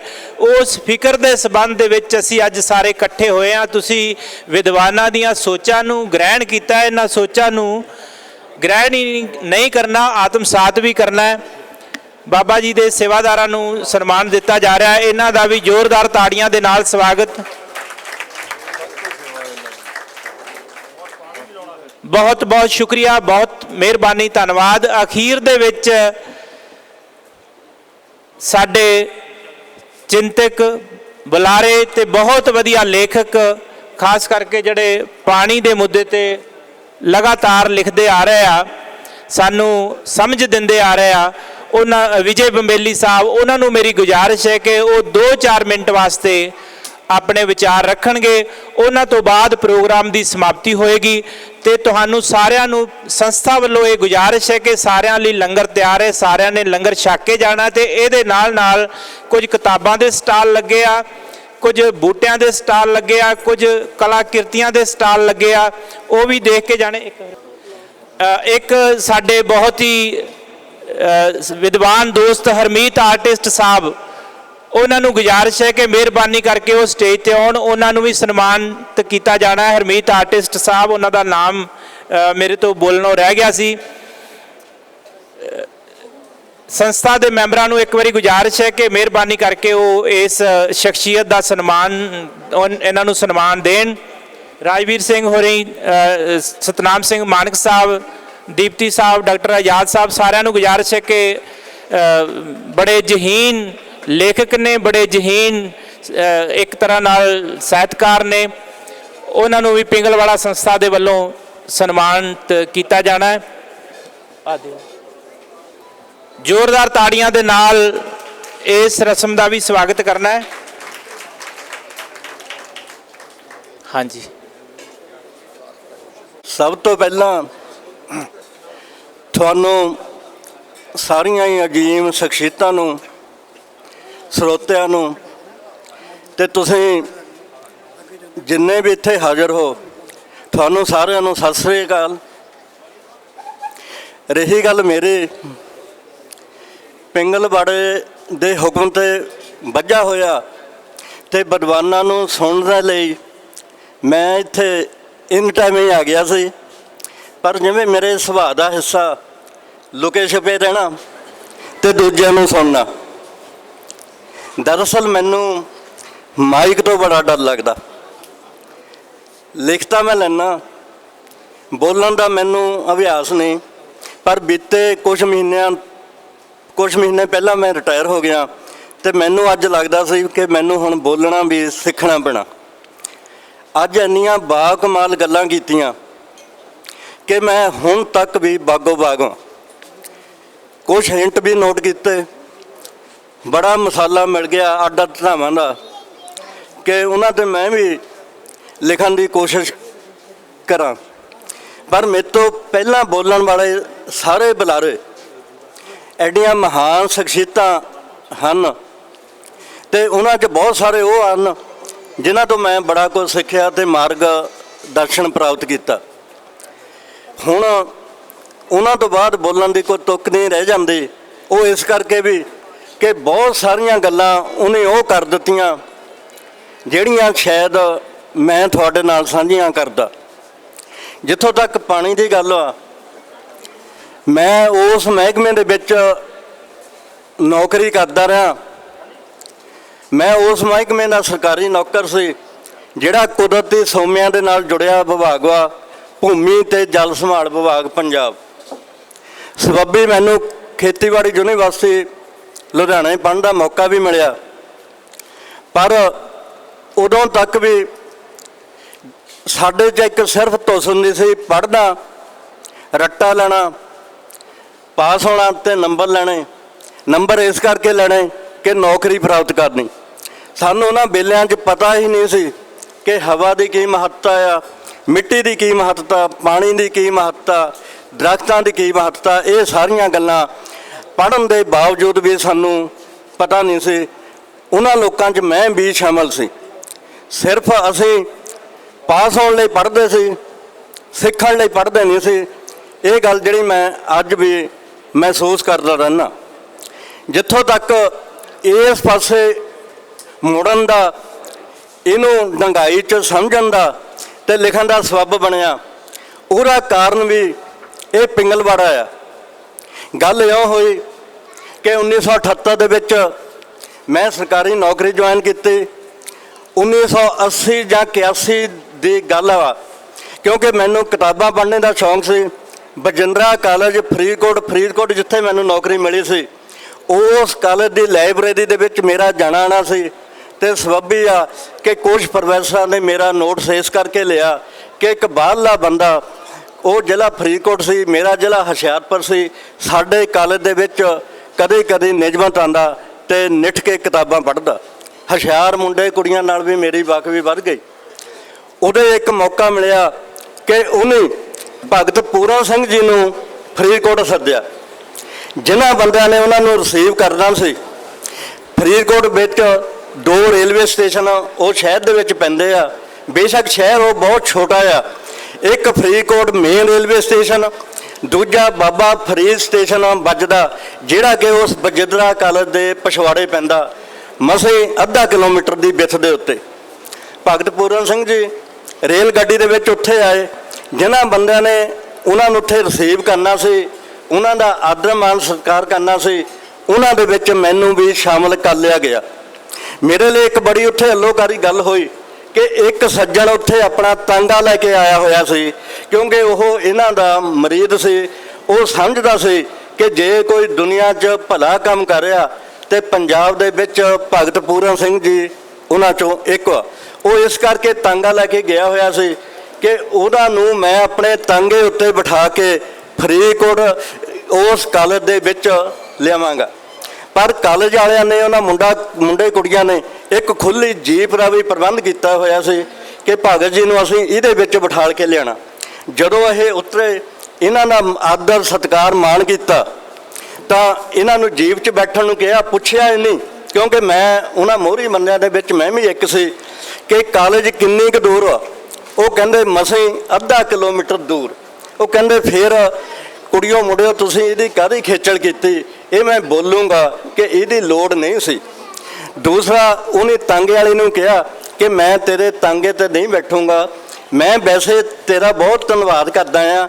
ਮੈਂ ਇੰਨਾ ਹੁਣ ਚਾਹੁੰਦਾ ਹੈ ਕਿ ਤੂੰ ਆਪਣੇ ਖਾਲੀ ਤਾਂਗੇ ਨੂੰ ਮੇਰੇ ਮੋਹਰੇ ਤੋਲ ਲਾ, ਤੇਰਾ ਵੀ ਸਤਿਕਾਰ ਹੋ ਜਾਊ, ਤੇਰੇ ਜਾਨਵਰ ਦਾ ਘੋੜੇ ਦਾ ਵੀ ਸਤਿਕਾਰ ਹੋ ਜਾਊ, ਤੇ ਮੈਨੂੰ ਵੀ ਇੱਕ ਖਾਸ ਕਿਸਮ ਦਾ ਲੁਤਫ ਪ੍ਰਾਪਤ ਹੋਊਗਾ। ਉਹ ਕਿਹੋ ਜਿਹਾ ਲੁਤਫ ਪ੍ਰਾਪਤ ਹੋਊਗਾ ਸਾਨੂੰ ਨਹੀਂ ਸੀ ਇਸ ਗੱਲ ਦਾ ਪਤਾ। ਤਾਂਗਾ ਮੋਹਰੇ ਤੁਰ ਪਿਆ, ਭਗਤ ਜੀ ਤੇ ਅਸੀਂ ਉਹਨਾਂ ਦੇ ਨਾਲ ਤੁਰ ਪਏ। ਕੁਦਰਤੀ ਥੋੜੀ ਬਾਟੇ ਗਏ ਸੀ ਕਿ ਤਾਂਗਾ ਰੁਕਿਆ ਤਾਂ ਘੋੜੇ ਨੇ ਲਿੱਦ ਕਰ ਦਿੱਤੀ। ਤਾਂਗਾ ਫੇਰ ਤੁਰ ਪਿਆ, ਭਗਤ ਜੀ ਰੁਕੇ, ਉਹਨਾਂ ਦੇ ਨਾਲ ਦੇ ਸਾਥੀ ਰੁਕੇ। ਇਹਨੇ ਆਪਣੇ ਹੱਥਾਂ ਦੇ ਨਾਲ ਉਹ ਲਿੱਦ ਚੱਕੀ, ਕਾਲਜ ਦੇ ਕੰਪਲੈਕਸ ਦੇ ਲਾਗੇ ਪਹੁੰਚ ਗਏ ਸੀ।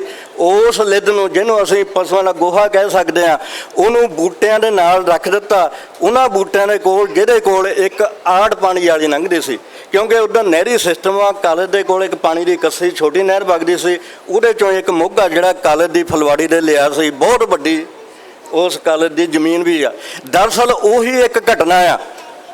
ਉਸ ਗੋਹੇ ਨੂੰ ਚੱਕਣਾ, ਕੁਛ ਕਦਮ ਤੁਰਨਾ, ਉਹਨੂੰ ਬੂਟਿਆਂ ਦੇ ਮੁੱਢ ਰੱਖਣਾ, ਉਸ ਪਾਣੀ ਦੇ ਵਿੱਚ ਹੱਥ ਧੋਣੇ, ਮਗਰੋਂ ਉਸੇ ਹੀ ਘਟਨਾ ਦੇ ਉੱਤੇ ਕਾਲਜ ਦੇ ਵਿੱਚ ਬੋਲਣਾ।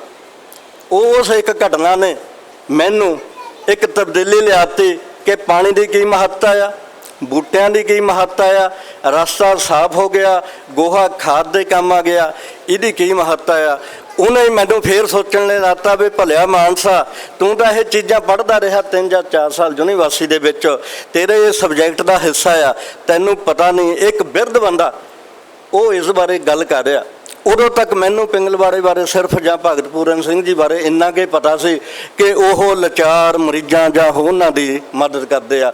ਮੈਨੂੰ ਇਹ ਨਹੀਂ ਸੀ ਪਤਾ ਕਿ ਉਹ ਇਹ ਤੋਂ ਵੱਧ ਕੇ ਸਾਡੇ ਲਈ, ਆਉਣ ਵਾਲੀਆਂ ਜਨਰੇਸ਼ਨਾਂ ਦੇ ਲਈ, ਉਸ ਧਰਤੀ ਮਾਂ ਦੇ ਲਈ ਵੀ ਲਿਖਦੇ ਬੋਲਦੇ ਆ। ਇਹਨਾਂ ਨੂੰ ਪੜ੍ਹਨਾ ਸ਼ੁਰੂ ਕੀਤਾ, ਇਹਨਾਂ ਨੂੰ ਮਿਲਣਾ ਸ਼ੁਰੂ ਕੀਤਾ, ਪਰ ਮੈਂ ਕਦੇ ਵੀ ਇੱਥੇ ਅੰਮ੍ਰਿਤਸਰ ਜ਼ਿਲ੍ਹੇ 'ਚ ਜਾਂ ਅੰਮ੍ਰਿਤਸਰ ਉਹਨਾਂ ਦੀ ਸੰਸਥਾ ਦੇ ਵਿੱਚ ਨਹੀਂ ਸੀ ਆਇਆ। ਇੱਥੇ ਆਉਣ ਦਾ ਵੀ ਇੱਕ ਸਬੱਬ ਬਣਿਆ, ਹਾਲਾਂਕਿ ਕਦੇ ਅੰਮ੍ਰਿਤਸਰ ਆਉਣ ਦਾ ਮੌਕਾ ਵੀ ਮਿਲਦਾ ਰਿਹਾ। ਗੱਲ ਇਹ ਹੋਈ ਕਿ ਮੇਰੇ ਬੇਟੇ ਨੂੰ ਇੱਥੇ ਗੁਰੂ ਨਾਨਕ ਦੇਵ ਯੂਨੀਵਰਸਿਟੀ ਦੇ ਵਿੱਚ ਦਾਖਲਾ ਮਿਲ ਗਿਆ। ਜਦੋਂ ਉਹ ਇੱਥੇ ਨੂੰ ਤੁਰਿਆ, ਮੇਰੀ ਮਾਂ ਕਹਿੰਦੀ ਕਿ ਕਾਕਾ, ਅੰਮ੍ਰਿਤਸਰ ਦੇ ਵਿੱਚ ਬਹੁਤ ਵੱਡੇ ਤੀਰਥ ਸਥਾਨ ਆ, ਪਰ ਉੱਥੇ ਉਹਨਾਂ ਤੋਂ ਵੀ ਇਸ ਵੇਲੇ ਇੱਕ ਵੱਡਾ ਤੀਰਥ ਸਥਾਨ ਹੋਰ ਵੀ ਆ। ਕੀ ਤੈਨੂੰ ਪਤਾ ਉਹ ਕਿਹੜਾ? ਉਹਨੂੰ ਨਹੀਂ ਸੀ ਪਤਾ, ਪਰ ਮੇਰਾ ਵੀ ਧਿਆਨ ਪਿੰਗਲਵਾੜੇ ਸੰਸਥਾ ਨੂੰ ਉਸ ਵੇਲੇ ਨਹੀਂ ਸੀ ਗਿਆ। ਉਹਨੂੰ ਪੁੱਛਿਆ ਕਿ ਬੀਬੀ ਉਹ ਕਿਹੜਾ, ਤੇ ਉਹਨੇ ਜਿਸ ਵੇਲੇ ਪਿੰਗਲਵਾੜੇ ਦਾ ਨਾਮ ਲਿਆ ਤੇ ਮੈਨੂੰ ਉਹ ਫਰੀਦਕੋਟ ਵਾਲੀ ਜਿਹੜੀ ਘਟਨਾ ਵੀ ਯਾਦ ਆ ਗਈ। ਅੱਜ ਮੈਂ ਜਿਸ ਵੇਲੇ ਇੱਥੇ ਆਇਆ, ਮੈਂ ਉਹ ਕਈ ਵਾਰ ਉਸ ਘਟਨਾ ਨੂੰ ਮੇਰੀ ਮਾਂ ਵੱਲੋਂ ਇਹ ਕਹਿਣਾ ਕਿ ਇੱਕ ਸਰਮੋਰ ਸੰਸਥਾ ਜਿਹੜੀ ਆ, ਸਹੀ ਮੈਨੇ ਅੱਜ ਇੱਕ ਧਰਮ ਸਥਾਨ ਉੱਥੇ ਹੋਰ ਵੀ ਆ, ਉਹ ਇਹਦਾ ਮਾਣ ਇੱਜ਼ਤ ਵਧਾਉਂਦਾ। ਅਤੇ ਮੈਨੂੰ ਬੜੀ ਖੁਸ਼ੀ ਹੋਈ, ਮਾਣ ਮਹਿਸੂਸ ਹੋਇਆ, ਅਧੀਨਗੀ ਮਹਿਸੂਸ ਕੀਤੀ ਮੈਂ ਕਿ ਮੈਂ ਇੱਥੇ ਆ ਕੇ ਉਹਨਾਂ ਦੇ ਦਰਸ਼ਨ ਵੀ ਕੀਤੇ, ਇਸ ਕੰਪਲੈਕਸ ਦਾ ਗੇੜਾ ਵੀ ਲਾਇਆ। ਥੋੜਾ ਜਿਹਾ ਲੇਟ ਹੋ ਗਿਆ, ਜਿਵੇਂ ਮੈਂ ਪਹਿਲਾਂ ਹੀ ਗੱਲ ਸ਼ੁਰੂ ਕੀਤੀ ਸੀ ਕਿ ਮੈਨੂੰ ਲੁਕੇ ਛੁਪੇ ਰਹਿਣ ਦੀ ਆਦਤ ਆ ਤੇ ਸੁਣਨ ਦੀ ਆਦਤ ਆ। ਮੈਂ ਪਿੱਛੇ ਜਿਹਾ ਬਹਿ ਗਿਆ, ਪਰ ਜੋ ਕੁਛ ਇੱਥੇ ਬੋਲਿਆ ਉਹ ਮੇਰੇ ਲਈ ਬੜਾ ਵਡਮੁੱਲਾ ਆ, ਤੇ ਉਹ ਤੋਂ ਬਾਅਦ ਬੋਲਣ ਦੀ ਮੇਰੀ ਕੋਈ ਤੁਕ ਨਹੀਂ ਰਹਿ ਜਾਂਦੀ। ਤੇ ਮੈਂ ਤੁਹਾਡਾ ਇਸ ਗੱਲੋਂ ਬਹੁਤ ਬਹੁਤ ਧੰਨਵਾਦ ਕਰਦਾ ਕਿ ਤੁਸੀਂ ਮੈਨੂੰ ਬੀਬੀ ਜੀ ਨੇ ਦੇਖ ਲਿਆ। ਮੈਂ ਉਹ ਸਤਿਕਾਰ ਦਾ ਹੱਕਦਾਰ ਤਾਂ ਨਹੀਂ ਸੀ, ਮੈਨੂੰ ਤੁਸੀਂ ਨਵਾਜਿਆ ਵੀ। ਮੈਂ ਤੁਹਾਡਾ ਸਾਰਿਆਂ ਦਾ ਬਹੁਤ ਬਹੁਤ ਧੰਨਵਾਦ ਕਰਦਾ। ਮਿਹਰਬਾਨੀ।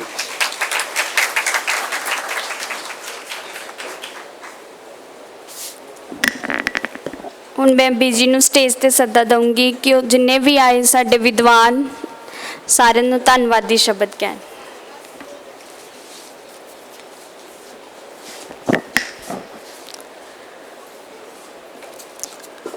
ਭਗਤ ਪੂਰਨ ਸਿੰਘ ਜੀ ਦੀਆਂ ਅਸੀਸਾਂ ਦੇ ਸਦਕਾ ਅੱਜ ਤੱਕ ਕਦੇ ਨਹੀਂ ਹੋਇਆ ਕਿ ਅਸੀਂ ਉਹਨਾਂ ਦੀ ਯਾਦ ਵਿੱਚ ਕੋਈ ਕੰਮ ਕੀਤਾ ਹੋਵੇ ਤੇ ਉਹਦੇ 'ਚ ਕੋਈ ਉਣਤਾ ਹੀ ਰਹਿ ਗਈ ਹੋਵੇ। ਦਰਅਸਲ ਸੰਗਤਾਂ ਦਾ ਸਹਿਯੋਗ ਤੇ ਸੰਗਤਾਂ ਦਾ ਪਿਆਰ ਇੰਨਾ ਜ਼ਿਆਦਾ ਮਿਲਦਾ ਹੈ ਕਿ ਮੈਨੂੰ ਅੱਜ ਭਗਤ ਜੀ ਦੀ ਉਹ ਲਿਖਤ ਯਾਦ ਆ ਰਹੀ ਹੈ ਕਿ ਮੇਰਾ ਸੰਨਿਆਸ ਜੀਵਨ ਲੋਕਾਂ ਨੂੰ ਮੇਰੇ ਵੱਲ ਇੰਝ ਖਿੱਚਦਾ ਹੈ ਜਿਵੇਂ ਕਿ ਚੁੰਬਕ ਲੋਹੇ ਨੂੰ ਖਿੱਚਦਾ ਹੈ। ਇਹ ਬਹੁਤ ਹੀ ਖੁਸ਼ੀ ਦੀ ਗੱਲ ਹੈ ਕਿ ਕੋਕਲੀਅਰ ਇੰਪਲਾਂਟ ਕੀਤਾ ਡੈਫ ਬੱਚਿਆਂ ਤੇ ਉਹ ਵੀ ਮੇਰੇ ਲਈ ਇੱਕ ਬੜੀ ਵੱਡੀ ਗੱਲ ਸੀਗੀ ਕਿ ਜਿਹੜੇ ਆਪਰੇਸ਼ਨ PGI ਵਗੈਰਾ ਹੁੰਦੇ ਹੋਣ, ਆਲ ਇੰਡੀਆ ਮੈਡੀਕਲ ਇੰਸਟੀਚਿਊਟਸ ਹੁੰਦੇ ਹੋਣ, ਉਹ ਆਪਰੇਸ਼ਨ ਪਿੰਗਲਾ ਸੰਸਥਾ ਵਿੱਚ ਹੋਵੇ। ਇਸੇ ਤਰ੍ਹਾਂ ਹੀ ਅੱਜ ਜੋ ਮੈਂ ਜਿਹੜੇ ਸੱਦਾ ਦਿੱਤਾ ਮਾਣਕ ਜੀ ਨੂੰ, ਸੀਚੇਵਾਲ ਜੀ ਨੂੰ, ਸਾਰੇ ਜਿਹੜੇ ਮੇਰੇ ਵਿਦਵਾਨ ਸੱਜਣ ਆਏ ਨੇ। ਨੂਰਪੁਰ ਜੀ ਨੇ ਮੇਰੀ ਬਹੁਤ ਮਦਦ ਕੀਤੀ ਕਿਉਂਕਿ ਮੈਂ ਜਦੋਂ ਇਹ ਵਿਚਾਰ ਬਣਿਆ ਕਿ ਭਗਤ ਜੀ ਦੀ ਬਰਸੀ ਦੇ ਉੱਤੇ ਪਾਣੀ ਦੀ ਮਹੱਤਤਾ 'ਤੇ ਅਸੀਂ ਗੱਲ ਕਰਨੀ ਆ ਤਾਂ ਮੈਨੂੰ ਲੱਗਿਆ ਵੀ ਕੌਣ ਮੇਰੀ ਮਦਦ ਕਰੇਗਾ ਇਹਦੇ ਵਿੱਚ। ਫਿਰ ਮੈਨੂੰ ਨੂਰਪੁਰ ਜੀ ਦਾ ਖਿਆਲ ਆਇਆ। ਮੈਂ ਫ਼ੋਨ ਕੀਤਾ, ਮੈਂ ਕਿਹਾ ਮੇਰੀ ਮਦਦ ਕਰੋ ਜ਼ਰਾ ਕਿ ਆਪਾਂ ਕਿਸ ਤਰ੍ਹਾਂ ਇਹ ਜਿਹੜਾ ਕੰਮ ਸਿਰੇ ਚੜਾਉਣਾ। ਤਾਂ ਇਹਨਾਂ ਦੇ ਅੱਜ ਅਸੀਂ ਇਹਨਾਂ ਨੂੰ ਤਾਂ ਮੌਕਾ ਨਹੀਂ ਦੇ ਸਕੇ ਬੋਲਣ ਦਾ ਜਿਨ੍ਹਾਂ ਨੇ ਕਿ ਸਾਰਾ ਕੁਛ ਪ੍ਰਬੰਧ ਕੀਤਾ। ਤੇ ਵਿਜੇ ਬੰਬੇਲੀ ਜੀ ਨੂੰ ਤਾਂ ਮੈਂ ਅਚਾਨਕ ਹੀ ਵੇਖ ਲਿਆ ਵੀ ਤੂੰ ਆਏ ਹੋਏ ਹੈ। ਤੇ ਇਹਦੀਆਂ ਪਿਆਰੀਆਂ ਰੂਹਾਂ ਜਿਹੜੀਆਂ ਕਿ ਜੁੜੀਆਂ ਹੋਈਆਂ ਨੇ ਸਰਬੱਤ ਦੇ ਭਲੇ ਦੇ ਕਾਰਜ ਵਾਸਤੇ, ਉਹਨਾਂ ਦੇ ਵਿਚਾਰ ਸੁਣਨ ਦਾ, ਉਹਨਾਂ ਦੇ ਦਰਸ਼ਨ ਕਰਨ ਦਾ ਮੌਕਾ ਮਿਲਿਆ। ਪਿੰਗਲਾ ਸੰਸਥਾ ਜਿੰਨਾ ਵੀ ਕੋਸ਼ਿਸ਼ ਹੋ ਸਕੇ ਪਾਣੀ ਬਚਾਉਣ ਦੀ ਕੋਸ਼ਿਸ਼ ਕਰਦੀ ਹੈ। ਜਿਸ ਤਰ੍ਹਾਂ ਅਸੀਂ ਰੇਨ ਵਾਟਰ ਹਾਰਵੈਸਟਿੰਗ ਦੇ ਵੀ ਲਵਾਏ ਹੋਏ ਆ, ਸੀਵੇਜ ਟ੍ਰੀਟਮੈਂਟ ਪਲਾਂਟ ਵੀ ਲਗਾਇਆ ਹੋਇਆ। ਉਹੀ ਪਾਣੀ ਅਸੀਂ ਇੱਥੇ ਵਰਤਦੇ ਹਾਂ ਬੂਟਿਆਂ ਲਈ। ਕੋਸ਼ਿਸ਼ ਕਰੀਦੀ ਹੈ ਕਿ ਜਾਗਰਤ ਕਰਨ ਦੀ ਤੇ ਕਿਰਤ ਕਰੋ, ਨਾਮ ਜਪੋ, ਵੰਡ ਛਕੋ ਦੀ ਗੱਲ ਜਿਹੜੀ ਹੈ, ਆ ਜਿਹੜੇ ਕਸੋਰੇ ਤੁਹਾਨੂੰ ਪਾਣੀ ਪੀਣ ਲਈ ਦਿੱਤੇ ਆ, ਇੱਕ ਇਸ ਲਈ ਦਿੱਤੇ ਆ ਕਿ ਜਿਹੜੇ ਘੁਮਿਆਰ ਨੇ ਉਹਨਾਂ ਨੂੰ ਕੰਮ ਮਿਲੇ। ਜੇ ਅਸੀਂ ਸਿਰਫ ਗੱਲ ਹੀ ਕਰੀਏ ਕਿਰਤ ਕਰੋ, ਨਾਮ ਜਪੋ, ਵੰਡ ਛਕੋ ਤੇ ਗੱਲ ਨਹੀਂ ਬਣਦੀ। ਕਿਰਤੀਆਂ ਨੂੰ ਕੰਮ ਦੇਵਾਂਗੇ ਤਾਂ ਹੀ ਅਸੀਂ ਗੁਰੂ ਨਾਨਕ ਦੇਵ ਉਪਦੇਸ਼ 'ਤੇ ਚੱਲ ਸਕਾਂਗੇ। ਤਾਂ ਹੀ ਮੈਂ ਜੰਡਿਆਲੇ ਵਾਲੇ ਬੱਚਿਆਂ ਨੂੰ ਅੱਜ ਬੁਲਾਇਆ ਸੀਗਾ ਤਾਂ ਕਿ ਅਸੀਂ ਉਹਨਾਂ ਦਾ ਸਮਾਨ ਖਰੀਦ ਸਕੀਏ ਤੇ ਇਹ ਜਿਹੜਾ ਕੰਮ ਹੈ ਬੰਦ ਨਾ ਹੋਵੇ। ਕਿਰਤੀਆਂ ਨੂੰ ਅਸੀਂ ਚਾਹੇ ਜੁਲਾਹੇ ਹੋਣ, ਚਾਹੇ ਕਿਸੇ ਵੀ ਕਿਰਤ 'ਚ ਕੋਈ ਜੁੜਿਆ ਹੋਵੇ, ਉਹਦਾ ਸਨਮਾਨ ਕਰੀਏ, ਉਹਦਾ ਚੀਜ਼ਾਂ ਖਰੀਦੀਏ। ਕਾਰਪੋਰੇਟ ਸਿਸਟਮ ਦੀ ਬਹੁਤ ਗੱਲ ਕੀਤੀ ਹੈ ਡਾਕਟਰ ਸਾਹਿਬ ਨੇ, ਤੇ ਅਸੀਂ ਭੱਜੇ ਜਾਂਦੇ ਹਾਂ ਵੱਡੇ ਵੱਡੇ ਮਾਲਾਂ ਦੇ ਵਿੱਚ, ਕਦੇ ਐਡੀਡਾਸ ਤੇ ਕਦੇ ਫਲਾਣਾ। ਆਪ ਹੀ ਤਾਂ ਅਸੀਂ ਉਹਨਾਂ ਨੂੰ ਪ੍ਰਮੋਟ ਕਰਦੇ ਹਾਂ। ਜਿਵੇਂ ਰਾਜਵੀਰ ਸਿੰਘ ਜੀ ਨੇ ਦੱਸਿਆ, ਅਸੀਂ ਅੱਗੋਂ ਪ੍ਰਣ ਕਰੀਏ ਕਿ ਅਸੀਂ ਜਿਹੜਾ ਸਮਾਨ ਖਰੀਦਣਾ ਉਹ ਕਿਸੇ ਕਿਰਤੀ ਕੋਲੋਂ ਖਰੀਦੀਏ ਔਰ ਕਿਰਤੀਆਂ ਦੀ ਇੱਜ਼ਤ ਕਰੀਏ, ਕਿਰਤੀਆਂ ਦੇ ਫੁੱਲ ਵਰਸਾਈਏ।